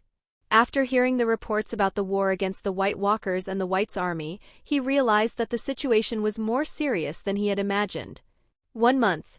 Then I'm going back to Winterfell to bring those arrogant northern lords to their knees," Enar replied in a calm, casual tone. "Fortunately, you destroyed the Dreadfort. That will bring many lords to their knees without bloodshed, which spares us a lot of chaos," Robb said in a relieved tone. He, more than anyone, knew how the lords of the North acted and what their temperaments were. "What can I say? I'm amazing," Enar replied with a confident smile on his lips. Robb rolled his eyes at Enar's overconfidence, but didn't deny it. After all, he really was incredible. However, he couldn't help adding, "Try not to kill. Many are just stubborn, but they are good men." Enar was speechless but remained silent. He didn't like rebels and considered himself incredibly merciful for not killing certain people. "I'll try, but don't expect me to do it. I'd rather kill everyone than suffer betrayal at a delicate moment." Robb nodded. He was pleased that Enar was at least trying. As for the rest, he just hoped that the northern lords would be more understanding. If they weren't, he would let fate decide. He had already done enough to help them. Mance watched the two of them chatting casually and was a little confused by their union, considering the rumors about the birth of the young king. However, it wasn't his place to comment on anything. He remained silent, just eating and thinking about building his castle and city as quickly as possible. While Robb was drinking, he noticed an incredibly beautiful woman, with blonde hair and blue eyes, holding a baby with the same features. Mother and child, he assumed. However, he couldn't stop his heart from beating faster at the sight of such a graceful woman. Enar noticed this and couldn't help but flash an amused smile. Val of House Rayder, sister of Mance's late wife. She is known as the Princess of the Wilds and is currently single and childless. Enar spoke in a casual tone, as if he hadn't noticed the growing interest in Robb's gaze. However, the playful smile on his lips told another story. Hearing Enar's words, Robb's blue eyes lit up slightly. He admitted to himself, he found the woman incredibly attractive, and her status was something not even his father could dispute. Besides, if he married Val, he could help make the savages more civilized. If Enar could hear Robb's thoughts, he would be speechless. He would never have imagined that his brother could fall in love so easily that he would consider marriage without having exchanged a single word with Val, and being the heir to House Stark to boot. But looking at Val, Enar understood why a boy of Rob's age would be so fascinated. The Princess of the Wild was indeed a sight for sore eyes. If she wore a silk costume from Myr, she could easily pass for a real princess. "Rob, if you keep staring at her so intently, you'll make her evaporate from the planet," Enar whispered, noticing his cousin's fixed gaze on the woman. Caught red-handed, Rob put on an embarrassed expression and tried to respond in a seemingly calm tone. "I was just looking at her a bit." Enar gave him a teasing look, not believing a single word that came out of the Winterfell heir's lips. "Good. I hear she has a lot of suitors and you're not exactly tall and strong," said Enar, feigning relief as his lips curved into an amused smile. Rob felt as if he had been punched in the stomach. He had never imagined that words could hurt so much, but the mere thought of Val marrying another man made his stomach turn. A feeling of anger and competitiveness welled up in his chest. "I'm handsome, I'm heir to Winterfell, and I'll have ice, a legendary Valyrian steel sword. I'm a great match for marriage." The more he said it, the more confidence appeared on his face. How could he not fight for his first crush? Looking at the possible suitors, Rob felt his determination grow even more. The red fish would be furious if Rob married Val, right? Enar muttered, with a look full of amusement and teasing. Just imagining Caitlyn's expression when she heard who Rob wanted to marry, Enar quickly thought of a way to get Val and Rob to meet and marry as soon as possible. He wanted to laugh but held back. No one could know about his nefarious plans.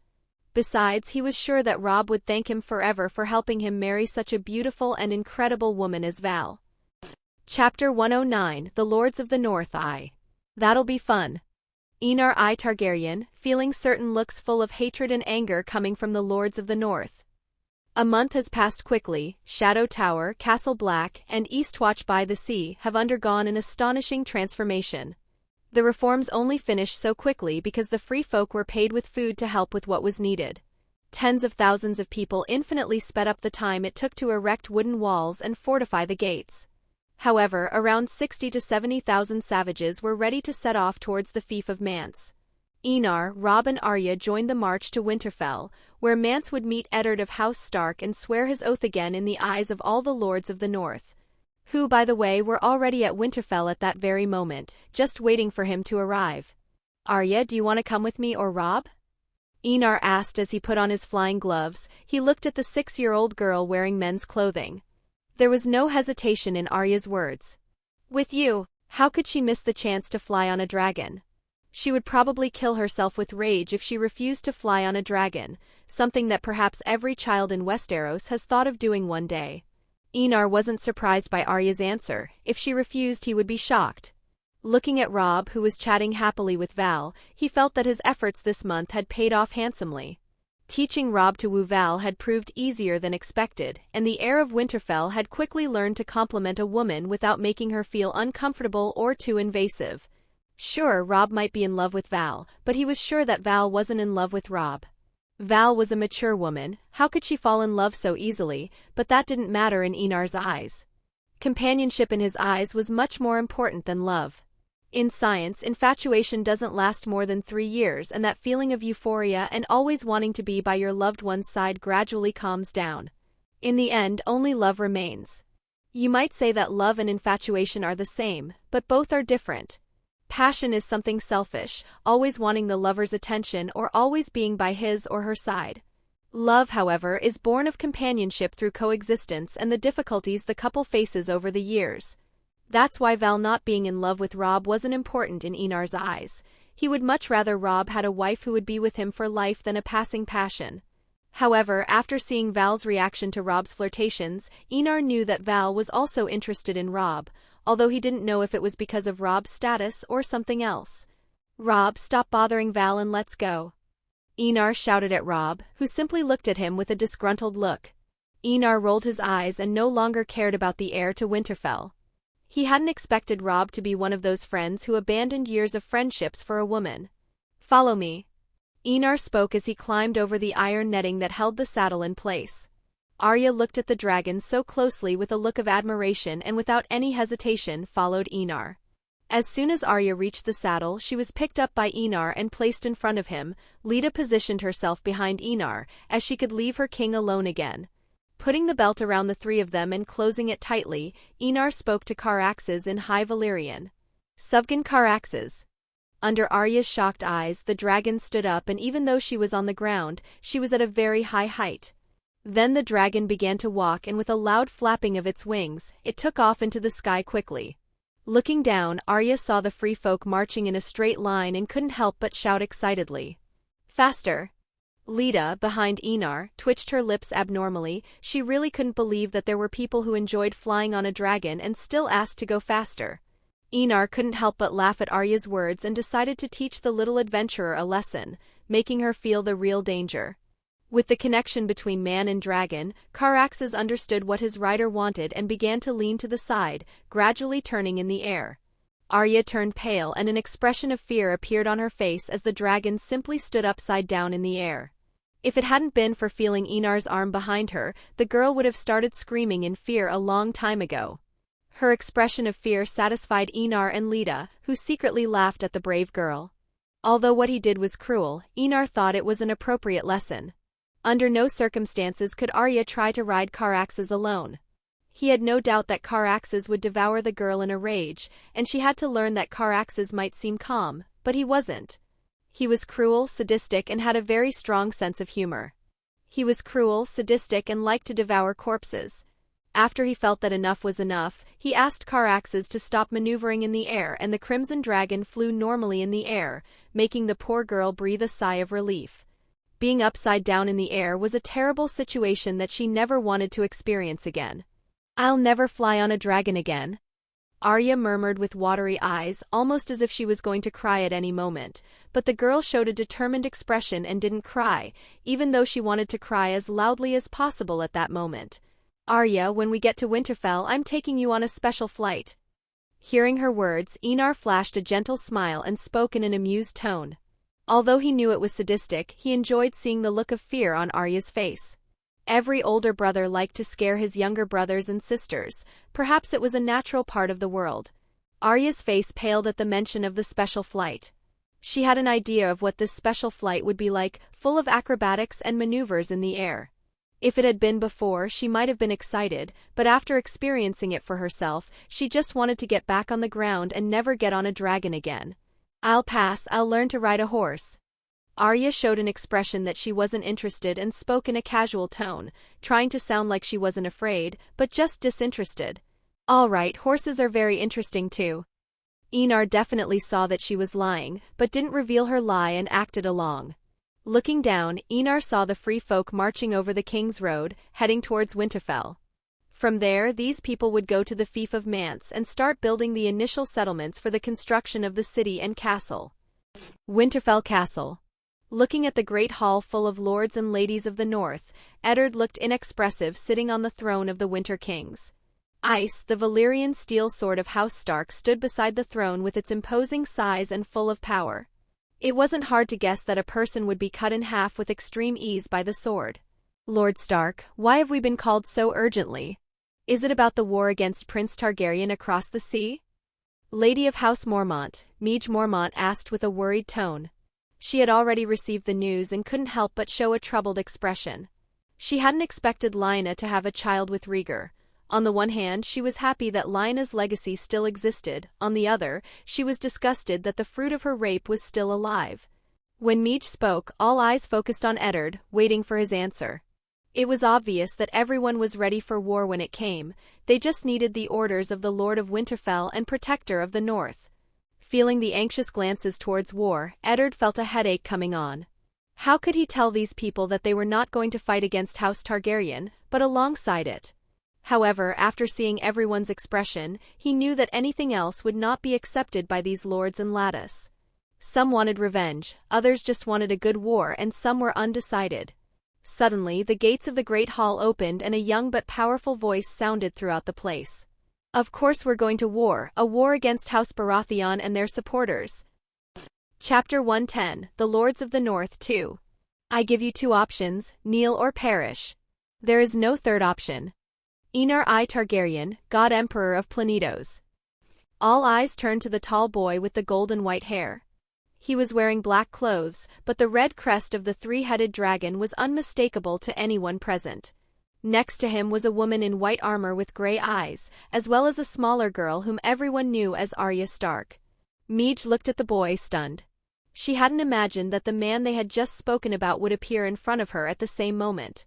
Ignoring everyone's stares, Enar walked to the seat of the Winter Kings and, under Eddard's helpless gaze, sat down on the throne that only the lords of Winterfell could occupy, or their wives in the case of regency. Seeing Eddard cede the winter throne to Enar, all the northern lords felt that something was incredibly wrong. It was almost as if Lord Stark was bending the knee to the boy. This frightened them for a moment. Faced with confused and incredulous looks from the northern lords and ladies, Enar spoke in a calm tone. "Before we begin, I am Enar of House Targaryen, first of your name, son of Lady Lyanna of House Stark and Prince Rhaegar of House Targaryen." When his voice faded, a momentary silence followed, before swords were drawn, axes raised to chop off heads and warhammers prepared to smash them. Greatjon, in particular, held his huge sword as if it were a toy. The blade was bigger than ice, the Valyrian steel sword of House Stark. "This is not your rightful place, fruit of rape." The Lord of the Last Hearth growled angrily, glaring at the arrogant Targaryen boy. Enar laughed and replied, "I don't remember asking permission to sit down, Lord Umber." He paused and then looked at Greatjon with a cold gaze. "And watch your words. I'll cut your head off if you ever accuse my father of being a rapist again. He married my mother under witness, and that was proven with evidence in the Old Town." Enar's words left everyone incredulous, which was understandable, given that they had fought a war to recover Lyanna, kidnapped by Rhaegar Targaryen. "And why should we believe his words?" Midge asked, analyzing Lyanna's son with a deep, penetrating gaze. "Don't you know it yourself, Lady Mormont?" Enar smiled, amused. "My mother was a wolf and she was from the north. If someone tried to rape her, she would cut off the attacker's cock and make him eat it." His words made many women on Bear Island nod. Midge, in particular, who had trained Lyanna to ride a horse, knew this better than anyone. She also remembered how Lyanna had taken part in the tournament of Harrenhal as the mysterious Knight of the Laughing Tree and competed halfway through the event, before having to flee on the orders of King Aerys II. Note: although the theory that Lyanna was the Knight of the Laughing Tree has not been confirmed, I prefer to believe it rather than the theory that Howland Reed took on this role. Rhaegar took part in the search for the mysterious knight, and it's possible that he met Lyanna while she was still changing clothes. This would make more sense for the development of their relationship and would better explain why Rhaegar crowned Lyanna Queen of Love and Beauty. "That still doesn't prove anything," Greatjon muttered, raising his voice. His statement made those who were still undecided look at Enar with more hostility. "I lost my husband in the war that your despicable father and grandfather started. If you think I'm going to kneel before you, you're wrong. I'd rather burn in your dragon's flames than kneel to the cause of my husband's death." Barbary Dustin, wife of William Dustin, who had perished in the war 12 years ago, spoke with a cold and indifferent tone. "If you wish, I will reward milady with fire. I will extinguish your husband's noble house, which so many lords and ladies of House Dustin have sweated, bled, and given their lives to preserve." Enar showed no emotion at Lady Dustin's words. He stared at her, observing her mature beauty, and replied with an equally icy tone. Her words fell like a bucket of cold water on Barbary, abruptly snapping her out of the stupor of anger. And it wasn't just her who woke up. Silence spread through the hall as everyone processed the imminent threat of the destruction of their own homes. Enar cast a satisfied glance at the thoughtful expression on the faces of those present and continued before their indecision dissipated. "I know that many have lost loved ones in the war. I too have lost important people. My grandfathers killed each other, my uncle died because of it, and my parents perished in the conflict, as did Lady Dustin's husband. My good mother, Queen Elia, was raped and then cut in half by Gregor Clegane's sword. My brother Aegon, who was only a baby, had his head smashed against the wall." Enar paused, letting his words sink into the minds of the northern lords. "But we're not in a tournament to decide who lost the most. We have all suffered and the dead will not return." His gaze, laden with sincerity, swept over every face in the hall. The young Targaryen's words struck a chord with many of the lords of the north, including Lady Barbary. One by one they began to sit down, somber expressions dominating their faces as they remembered the loved ones they had lost. Then a man's voice broke the silence. He is the son of Lyanna and Rhaegar. Lord Stark and I were present when he was born. I saw with my own eyes when Lyanna declared that she was married to Rhaegar and begged Lord Stark to protect the boy. And so he did, raising him as a bastard for 12 long years, even if it tarnished his honor. Everyone turned their gaze to Howland Reed, the Lord of Greywater Watch. When they saw Enar sitting on the Winter Throne, they remembered the bastard boy they had seen before. Comparing them closely, they realized that it was indeed the same boy, which only confirmed that Howland was telling the truth. "So why did the war happen?" asked Meej in a genuinely confused voice. "A conspiracy to destroy House Targaryen, orchestrated by the Faith of the Seven, the Order of the Maesters and Lords of the Great Houses," replied Enar before continuing. "My father, Rhaegar, sent a letter to my grandfather Rickard warning him about the wedding. He gave it to Lisa Tully, but the letter never reached him. Instead, another letter, written by Hoster Tully, was delivered, saying that Lyanna had been taken to King's Landing." The meaning of Enar's words fell like a sharp blade on those present. Anger began to well up in everyone's hearts, even Eddard Stark's. He had married his daughter. He had married the daughter of the man responsible for the death of his father and brother. How could he not feel hatred? Fucking Southerners. Filthy traitors. They must all die and burn in the wrath of the old gods. The shouts echoed through the hall. Barbary snorted coldly and said, "I always said the Maesters were traitorous grey rats." She had always believed that she hadn't married Brandon Stark because of Whaleys, Rickard's maester at Winterfell, who had convinced him to marry Brandon to Catelyn Tully. Now it all made sense. It had been a conspiracy all along. "I know you're angry. I'm even angrier. So I give you two options, kneel or perish. There is no third option." Enar spoke coldly, his eyes sweeping the hall, staring at the northern lords without hesitation. "Prove you're a real man and fight." Great John stood up and spoke aloud. He wasn't against kneeling, but he wanted to see if Enar was worthy. All the lords and ladies of the north nodded, their gazes fixed on the young Targaryen, waiting for his answer. Enar's answer came quietly but clearly. He stepped down from his throne and drew his sword. "This sword is called Lady Lya. It is made of star steel and named after my mother." Enar took up a combat stance and declared, "Whoever the challenger is, step forward. I promise not to kill anyone who comes, but expect a few broken bones or a hand." Lita wanted to fight in the king's place, but knowing the customs of the north, she stood still, watching everything with a calm, cold gaze, ready to defend Enar at the slightest sign of danger. The first to stand up against Enar was Robert of House Glover and heir presumptive to House Glover.